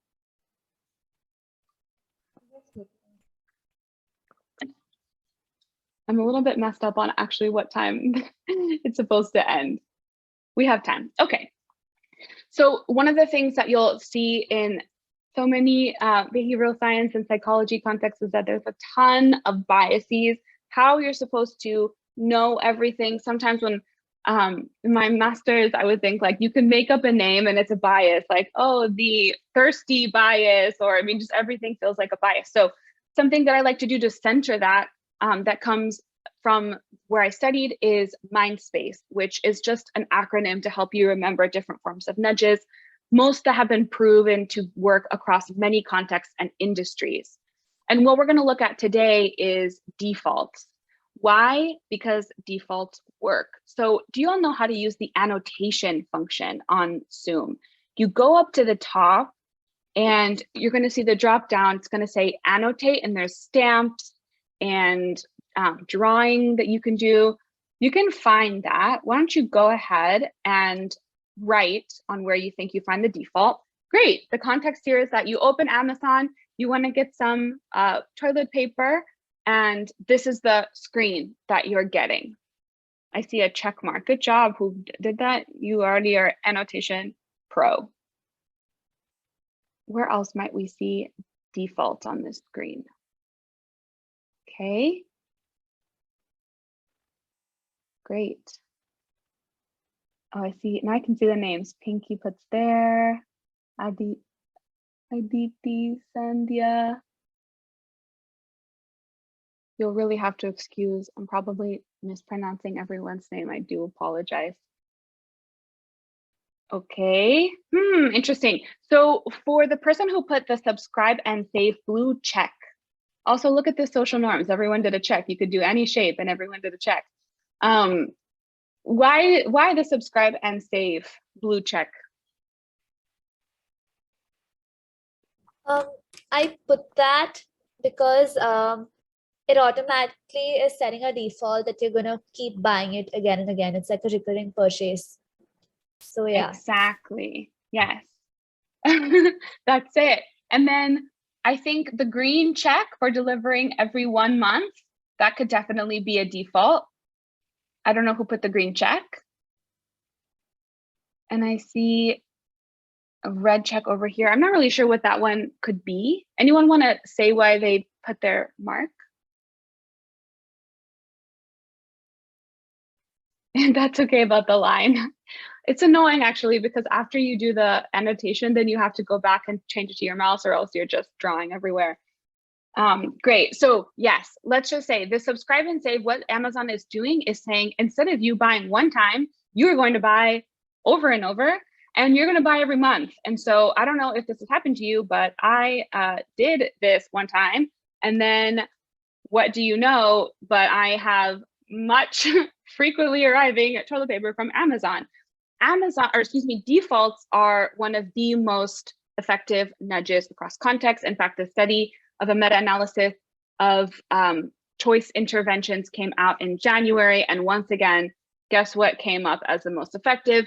Defaults. So let's look at defaults in our UX context. We already saw McDonald's and we saw the organ donation.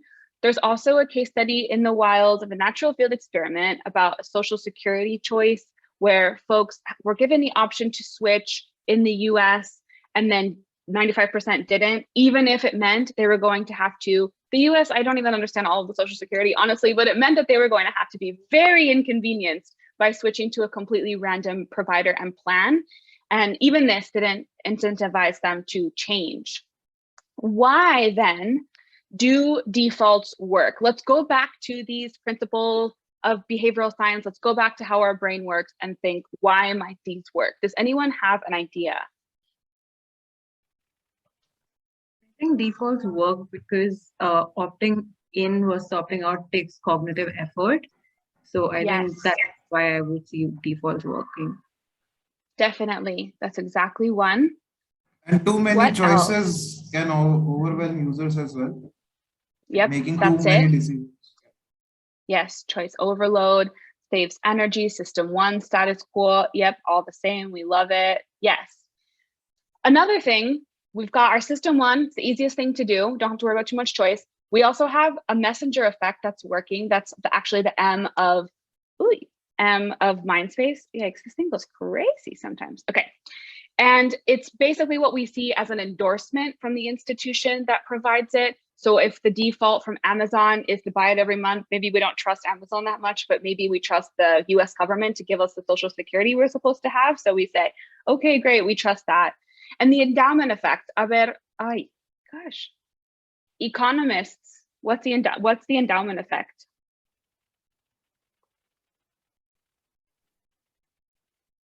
I think we value something more if it is given to us, like at least from a rational point of view, like the free samples that restaurant and in supermarket we give, so we estimate the price to be more. Ooh, that's it, exactly. You gave the example that was a very classic experiment of the mug, basically with the samples. Yeah, so we value something more when we see it as ours. And so if you're able to activate the endowment effect, we will feel personal ownership over the default as our first option, and thus less likely to want to change because we already perceive that it's ours. So when are defaults not successful? Let's look at the left-hand side. We see that Google is the default search, most common search platform at 90%. That, in this very market dominant. But then we know on the right-hand side that defaults for environmental behaviors have been less effective. Why could this be? That Google has all of this dominance, but we can't use defaults as effectively to change people's environmental behaviors, to recycle, for example. No one have any thoughts?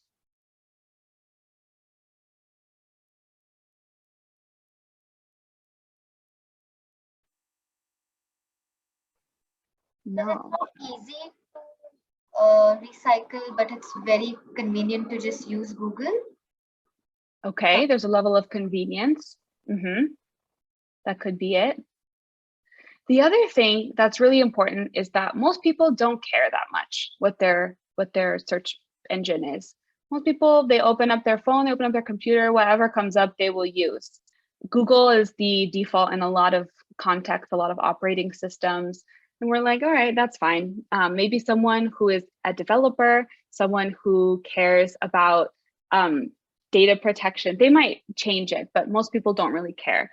Whereas we see on the right-hand side in these contexts of environmental protection, that the variety of preferences is much more distributed. So people have much stronger opinions about whether or not, for example, climate change is caused by humans. It's still a debate. We see people who are not willing to sacrifice certain elements of their life for the convenience. And we see on the other hand, folks that are absolutely willing to do anything for the planet. So when we're thinking about designing defaults, we need to be thinking about the endorsement. So first, does the individual believe the institution providing that default has their best interest? And how much autonomy does the individual have? When we perceive we don't have autonomy, we really don't like that. That's part of the self-determination theory. We need autonomy to feel successful. Secondly, is that ease. How easy is it for the user not to take the default selection, physically and psychologically? Dotación, that's endowment, excuse me. To what extent do individuals feel endowed with the default? To what extent do the individuals feel like it's their choice? And then finally, intensity and distribution of preferences. What is the variability in the preferences, like we see in the search engine versus environmental behaviors? And how much prior experience do individuals have or mastery in this environment in which the default is found? The more mastery you have, the more expertise you'll have, the less likely you'll take a default. So we need to be considering all of these, which is why we do that research, to understand where are we at in all of these factors as we're thinking about applying these to our designs. Let's look at some digital context with UX and UI. For Microsoft and for almost many products of software, 95% of users keep that default configuration at installation. We don't really care. It's easiest to use. We're taking it as this is the best practice, we'll do it. There's a lot of digital defaults for the opt-in and opt-out that we see. We see everything. We're talking about, remember that ease of how easy it is to opt in and opt out. We see low resistance, like clicking a button or swiping a toggle, medium resistance, like visiting several web pages, or even high resistance to making that call. Once again, we're thinking about the purpose and the goal of behavioral design. We're trying to pave a path for our users to get the benefit that they want to help make good solutions. So high resistance should be used selectively, I would say.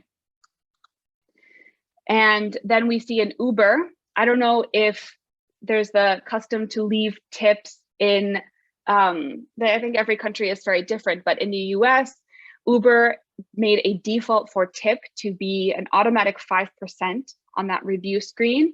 And people accepted this. Instead of saying, would you like to leave a tip? It was included automatically. And most people took it. Total tips for the US increased by 10%. Let's use the annotation function again, now that you might have a little bit more practice, and show us here with this Netflix screen where you see a default. Now that you're all default pros. Yeah, that's it. Someone want to tell me why that's a default? Good, look at these shapes now. We're getting some diversity. Why is this a default? I think it's coming from the business side. They want you to watch as much as they can. That's a business metric, I think. Yes, that's right. So they're saying, hey, you're watching this show, you're going to watch the next one. And hey, now we have this culture of binging partially because of this design. That's exactly right. Good job. So where else have you seen defaults used in the wild? Let's see if anyone has other examples that we haven't covered. You can drop it in the chat or you can unmute. With this, we'll wrap it up.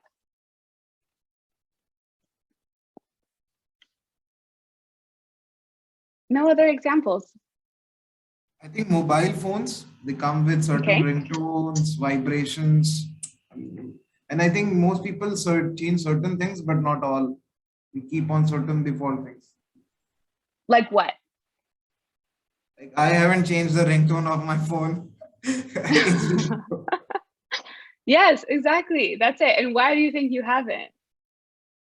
I think it's too effortful. Like, does not matter. I just get a call. I have to pick it up. Not important. Exactly.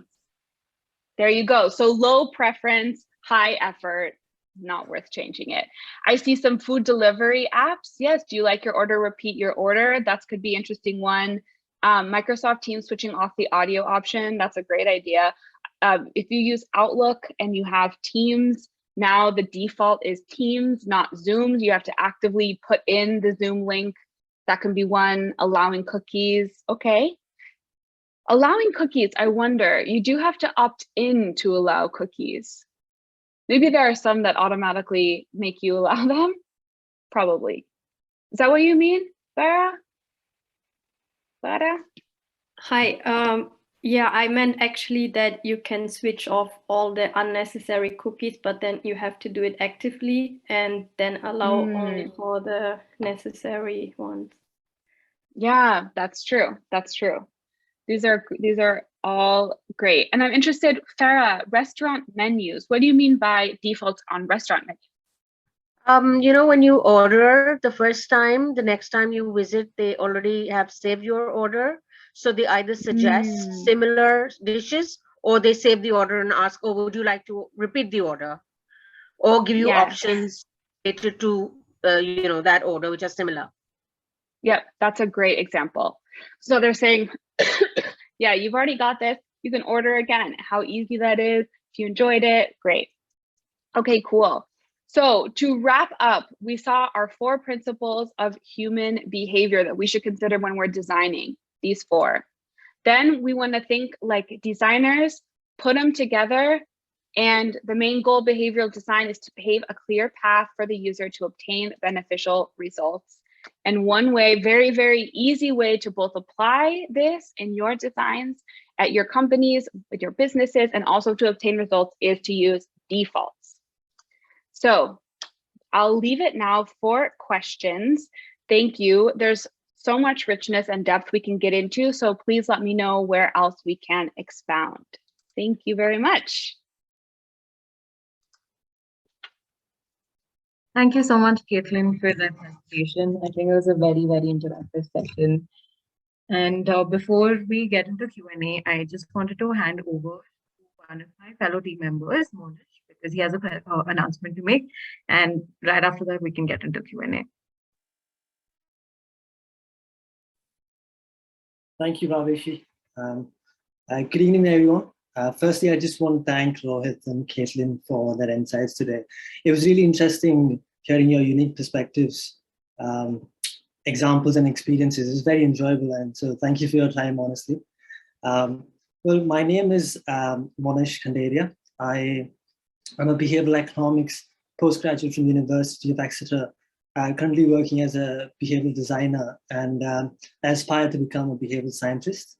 Why I'm here is, well, I joined IBEN in the last quarter of the last year, and along with Jinofi, who is the founder of India's Behavioural Economics Network, also an experienced behavioural economist, and also a lecturer at University of Zurich. Together, we've been working on giving wings to our own consulting division, and we're really excited to be officially launching Beyond Nudge Consulting at IBEN today. This somehow feels overdue, long overdue, even though it hasn't been long, weirdly. And the reason for this might be because IBEN is such a passionate community of behavioral enthusiasts, as well as practitioners. And we feel that this had to be harnessed in a way that could really help organizations and communities in a way which could give them capabilities and also unlock their competencies. As behavioral change consultancy has really picked up in the West, of course, and is picking up pace, especially in India, we want to spread its awareness, its value, as well as its omnipresent relevance to organizations. And considering that we are making, through this consulting service, we are making our first session free. And I am sharing the link of our website in the chat below. And this will have the link to where you can request the consulting session with Beyond Nudge Consulting. You can, of course, also find us on social media pages. Finally, as there are so many behavioral economics enthusiasts here, we are also looking for volunteers that want to be part of our division and get some relevant behavioral science experience. So please feel free to get in touch with any of us. All our details are on the website as well as on our social media pages. Well, that's me. I think Jinofi is also on this call. Jinofi, would you like to add something? I think she did mention she was outdoors, so she would not be able to speak. But yeah, well, that's me just officially launching the division. So thank you, everyone, and thank you, Bhaveshi, for organizing this event as well. It's been really fun. Yeah. Thank you so much, Monish. So now back to the speakers for the Q&A. So the audience can unmute themselves one by one and ask questions, but please let everyone finish asking their questions. I know that we are going a little over time with Q&A, but yeah, over to you. Yeah, hello, can I speak? Yes, go ahead. Yeah, so my name is Ehsan Khan. I'm the founder of Uncle Platforms. We are a B2B commerce platform. So this is a question to Rohit Raina and KK as well, whoever can answer. Do businesses think and behave, and if we want to change certain behavior, not in an individual, but in an institution, It can be a business, it can be a small factory, MSF, micro small business, or something like that. What are the suggestions, or what are the tools that we can use? Because often I have seen that a person, in his personal life as an individual will behave a certain way, but the moment he sits in his office, he becomes the CEO of XYZ company, CFO of XYZ company. His his behavior, his thought process, his decision making process, his actions, everything change drastically. So in our company, we do a lot of things, and one of those things is we just want the small businesses in India to get paid on time. In India, MSME businesses raise invoices, net 60 invoices or net 90 invoices, and those invoices never get paid on time. A 60-day invoice will get paid on 90 days. 90-day invoice may get stretched to 6 months, 180 days. Yesterday, I was speaking to a small business. He has pending invoices of 1 year. So what are the things that we can do? I have actually requested a nudge consulting session with IBEN. I have received an email as well. But this is a really complex problem. I'm pretty sure you won't have a one-line answer for me, but just whatever, please. I would like an answer from your side. You want me to start first? See, you need to understand behavior or the subconscious level issues, why people are not paying, what kind of a subconscious motivations we can add to make people change their behavior. As Caitlin said, there are math principle says 3 things are there. How easy it is, frequency of reminding it, and the effort, MAT, motivation, ability to do, and trigger. So if you address these 3 things within your processes, probably you can expect some amount of change that is happening. Change the context probably. Maybe say, the price is this, but if you pay by, you get a 10% discount if you pay early. Otherwise, you take your time. It reminds me, my father was in a government service, and when he was handling medical stores, so he asked the companies to put in a clause that if you pay by this date to the company, they will give a discount. And in government, if you pay more than the price, there's a penalty that comes in and audit comes in. So he built in a clause whereby by default, the process becomes such that the clerks are bounded to ensure that bills are cleared on time. Change the context. Perhaps can we like give a incorporate some sort of a reward program? I was just brainstorming that if you pay 1 lakh rupees of your debt or your invoice on time, perhaps you get some sort of truck miles. Credit card companies have air miles. These are small businesses. Maybe we can give them. One has to look at multiple aspects, what exactly is leading to this, and maybe a short discussion like this may not be able to do justice to the larger problem that you're trying to table. Yes. Sure, yes. I understand it's definitely a genuine issue at your end, but maybe such a short time may not be able to do. I can understand. I can understand. Thank you. Well, I will also just add that you said that someone is one way and when they're at home and then they come to the office, they're another way. Actually, I think we should really challenge that, because we find that even in B2B context, people are still very irrational and they still are driven by emotions and social preferences. And in fact, this is one of the theses that we have at LinkedIn right now, especially in the B2B area, because we think people come to LinkedIn and they're trying to be someone different. And in fact, they're doing the same exact thing. So I would challenge a little bit that I would look for those patterns in that behavior. It also reminds me of this app, this fintech app called Chime.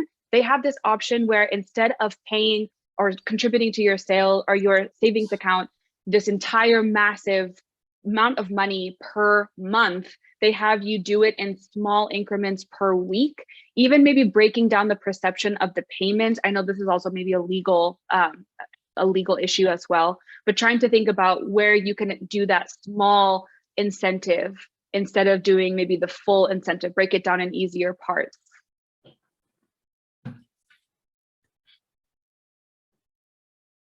Got it. Got it. Thank you.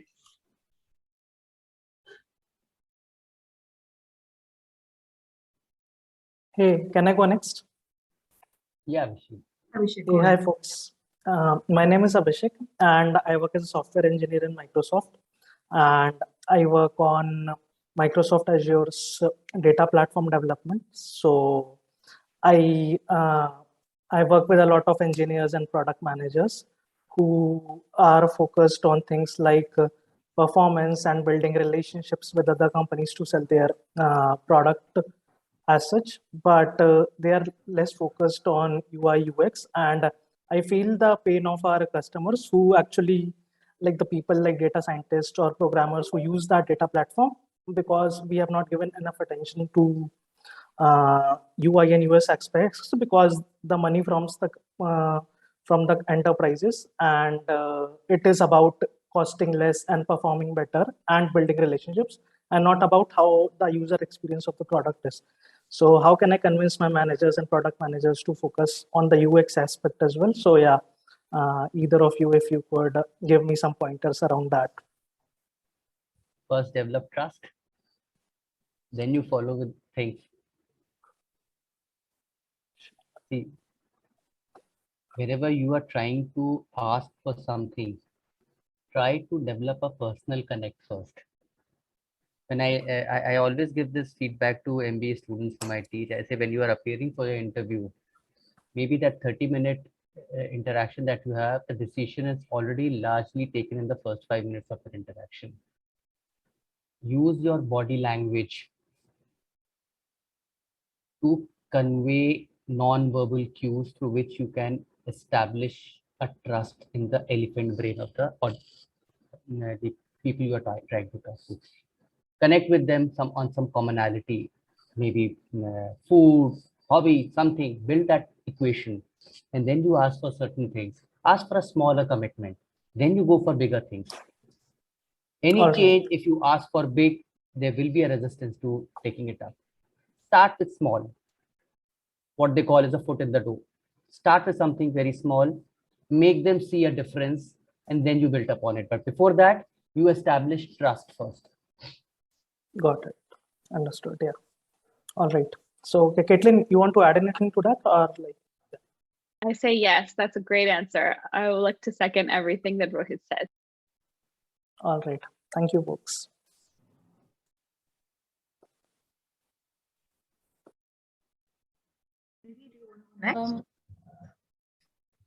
Hello? Yeah, Nidhi, continue. Yeah. Hi, so I'm actually working as a UX designer. It's been 3 years and I'm working at Indigo Consulting. My question was, I really found everything that you all spoke about very insightful, and it's a different angle to look at UX, right? I've been only doing it for 3 years, and our angle has been more on the design thinking lines. So to learn something like this, if I want to expand my knowledge on the existing topics that you spoke about, any kind of channels that you would suggest, or any reading material, books, anything where I can probably deep dive into behavioral science? There are many. I've just seen so many recent courses that are both free and paid around behavioral design, around combining both of these. There's also some great websites. I'm going to drop them in the chat. For example, the one I just mentioned, Decision Lab, helps understand a bunch of different types of biases and then how they're being used in different contexts of business. I think it's an emerging field, though. I will also recommend Cowrie Consulting. I'll also put that down in the chat. They have some resources on behavioral design that are very specific for UX designers. But I think this is emerging and we are building it as we go. I don't know what you think, Rohit. Yeah, I agree. JS has a very beautiful section on their website on case studies that Cowrie has done. Apart from that, 42 courses is also an interesting online course where they have 3 courses on behavioral science that you can try. And I would suggest read as much as you can. Yes. Pick up book, try to do summarized reading, because if you try and read the entire book, probably you may get bored. 4minutebooks.com is an interesting store where you can go and deep dive on different books in psychology. You can get a summary of things, and keep skimming through things, keep noting down points, what different researcher, different books are coming, and don't limit yourself, because behavioral science is not limited only to behavioral economics, which is a subset. It is expanding into neuroscience, cognitive neuroscience, computational neuroscience, anthropology, sociology. There are many nuances to it. So what Caitlin or I spoke about is not just one single subject which you call behavioral economics. It has multi-science disciplinary approach to it. So read diversified subject, and you will connect different facets of human behavior there. Sure. Thank you. Thank you so much. That was really helpful.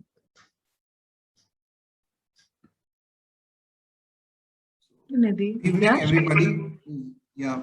So thank you so much, Rohit and KK, for this session.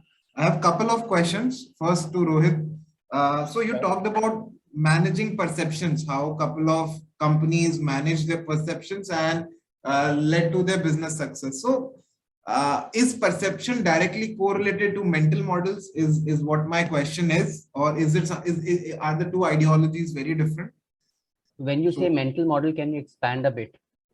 So mental model is what I as a UI UX designer understand is how a person thinks a certain thing would function or would work out. So for example, the current project is around banking that I work on, and so the way the people think how they would book an FD is कि यार 2 साल की FD 3 साल के लिए मैं डालूंगा 5.5% पे. That's how they typically think about. How do they think they would perform a task, or how would they find an information is what my understanding of mental model is. Perception, I think, is how do you gauge a particular thing. It's more, I think, visual in nature, but I'm just trying to clarify that. Okay. If you look at it from how I look behavioral economics from the energy efficiency lens, one is when you're talking about experience. How do you externally influence the direction of the mind of the, or how do you talk to the elephant brain that they feel different about things? That is experience part of it. Now talking about the mental model, again, you are looking at the default behavior. What is the way in which the elephant typically behaves? Elephant goes to point C from A to B and C. It doesn't go from A to D and C. So that is what probably you're calling as a mental model. Because when you try and give a path, which is the default path that the elephant brain takes, then it doesn't involve using the Mahabhat or the elephant rider's brain, which is very, very energy inefficient. And hence, people find such UX designs much more comfortable because it is not consuming too much of energy. It's not a strain on the brain. Hope I was able to answer your question. Yeah. I think enough clarity on that front. Thank you so much. And the second question to both of you is that, so how much research part is actually involved in your process, and is a master's or a postgraduate in behavioral sciences important? Because I come from an engineering background and I was super curious about psychology, so I read it all myself. I can answer this. My role, my proper title at LinkedIn is a user experience researcher. So that's my jam. That's what I do. I had an anthropology undergrad, behavioral science master's. I think they really complement each other nicely. Something that's really important is just to have the mixed methods perspective, to be able to empathize with your users in a way that's very qualitative, that's very intangible. You're getting some of these kinds of more human elements, then also be able to measure it through data, which I'm sure you're also already quite gifted at. So I would say if you're coming from engineering, try to look to complement with the qualitative strengths, ethnographic approaches, or interviews. Otherwise, learning how to analyze and synthesize from qualitative is sometimes even more challenging than looking at data sets and statistics, I find. So Yash, I agree with what KK is saying. Just to add to her point, see, academic behavioral science and applied behavioral science are two very different facets. And academic behavioral science, when you do a course, you'll understand the theory, the concepts of it. But it's all about as you study in engineering and then you go into job where you see, oh, what I studied in theory is very different from how I actually apply to solve problems. This is a very different world at the other end. Applied behavioral science is more of a tacit knowledge, which is not a documented knowledge, which is kind of you dirty your hands and you sense of develop your own understanding of how to actually use things. So if I have developed that Cde framework or 5 simple rules to apply behavioral science to direct marketing, that's basis how I look at things and make it simple for my team to apply. So doing a course definitely helps, but in today's world where the information asymmetry doesn't exist, you are interested, everything is available online. It's your interest how much you want to learn, dirty your hands, grab an opportunity, move forward. So I do not have a formal education in behavioral economics, but it's been 5 years that I have been studying the subject, dirtying my hands and moving up the curve. Same. Thank you, Rohit. Thank you, KK. Thank you so much. Thank you, Yash. We have a question in the chat box from Ashmir. So her question is, any inciting and ideation exercises that you personally vouch for in order to do behavioral science in projects?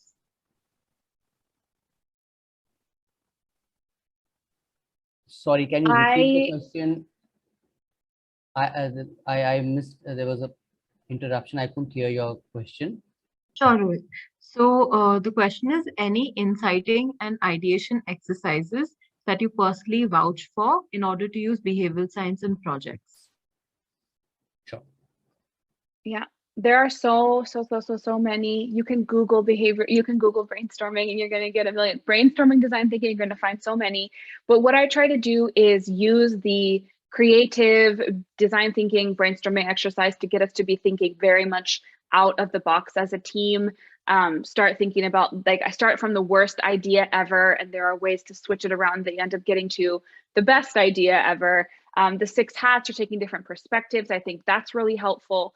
I always consider the team I'm working with, the dynamics within the team, the power structures within the team when I'm thinking about brainstorming, because most brainstorming sessions are a waste of time. Most ideation makes us feel good, look how creative we're being, and then we end up doing the same thing. So you need to be realistic about what you're working with and help even curate sometimes what that might be. This is kind of a science though. I'm finding that's, or maybe more of an art, getting people to arrive at different solutions, but definitely rely on those design thinking to get folks thinking differently, quickly, activating the system to getting out of the everyday lazy thinking. And I use that then to help us hone in with behavioral science, thinking about, okay, so we have this crazy idea, how might we involve defaults in this point? I made behavioral science principles come in later for me. Yeah, just to add to what KK said, I personally feel 2 things are very important, rather 3 things. One is an outsider's perspective. When you are working in a particular subject, I'll talk about today only. I was interacting with one of the business teams within the bank, and they were saying, I have this problem, I have to email to the customer and I have to do these things. I did not understand ABC of their business. I simply asked, why are you doing this? If this is the problem, can you not try it this way? And they said, we never thought about it from this lens. So if you get someone who doesn't belong to your team, they may come up with a very, very different approach to look at things. That can be one way of looking at ideation. Second is, whenever you are doing a brainstorming session, do not expose everyone what they are saying. Rather, give chits to everyone to write down their points so that they don't know what the other person is saying, and then make them affix on the chart. And then you club them together and you say, okay, what commonly people are thinking, what differently they're thinking, and then you get a whole gamut of things to explore and shortlist from. Third thing which becomes very, very important is, as a marketeer, learn to identify your extreme user. Because if you are able to design your system or processes or service for the extreme user, you would already have solved problems for maximum users, because your users really don't know what they want.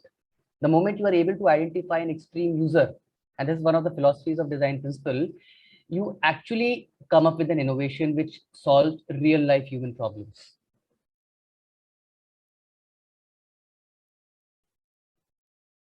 Hope I was able to explain the point well, or do we need an example to?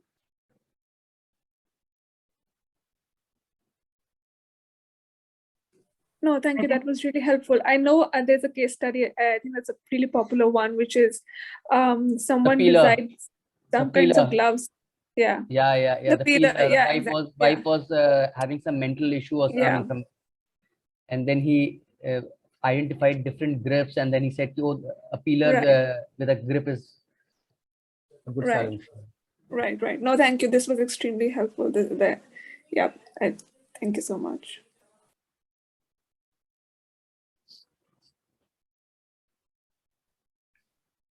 Yeah, I had a follow-up question. Can I?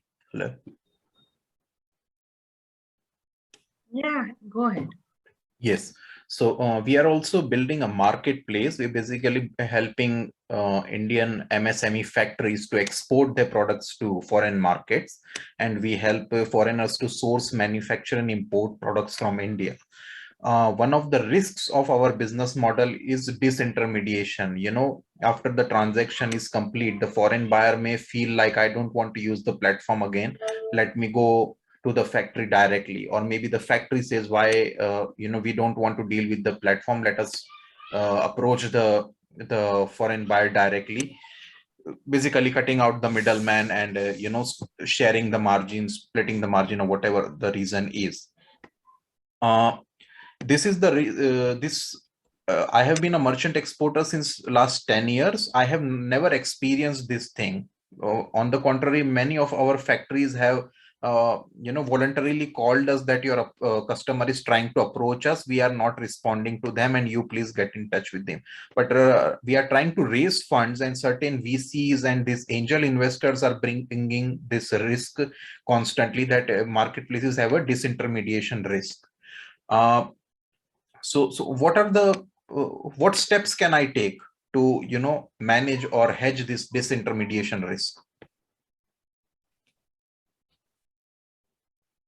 I think you should read more about platform economies, how the platform ecosystem strategies work, and probably that may be a better answer to what you're looking at. So today, an Uber or say an Airbnb, they are all platform economies, and they all face this kind of risk. So probably business strategies from their lens could help you out better. Yeah, one was the strategy of masking the identities. We will just give we will never show the factory's name, instead as just an ID number, some alphanumeric ID number, and not the address, just a state name. But I'm not saying that. All I'm saying is, when you you have to create a value creation, and this is more of a business solution, not from a behavioral lens that I'm trying to answer you. Read more about the platform economy. That is from industrial era, we are into service era, and from service, we are into a platform economy. Right. Whereby you have two sides, and there's an ecosystem that makes business out of it. And that is what your business is trying to do, if I'm rightly understanding. Yes. So there are different business strategies to it. One side, you say when both the sides pay, or sometimes you make it free for one side and paid for the other side. And example, Adobe, they give free distribution to use Adobe Reader, but people who use it to write, for them it is charged. So there are various business strategies that you can look at to see what works for you. Understood. Thank you.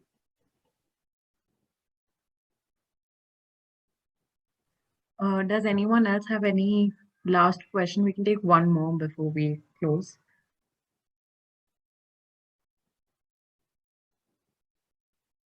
Okay, great. So thank you so much to both the speakers, Rohit and Caitlin, for such an insightful session. I personally found it very inspiring to learn about how both UI, UX and behavioral science can be applied in each other's field. So thank you so much for this session. And the recording for this session will be uploaded on IBEN's YouTube channel. So please look out for that in case you want to go over anything that you may have missed. We will also be sharing a post document via email, which would have the summary highlights from today's session. So thank you once again for being here, and hope you have a great night. Thank you. Thank you. Thanks, Rohit and KK. Thank you so much.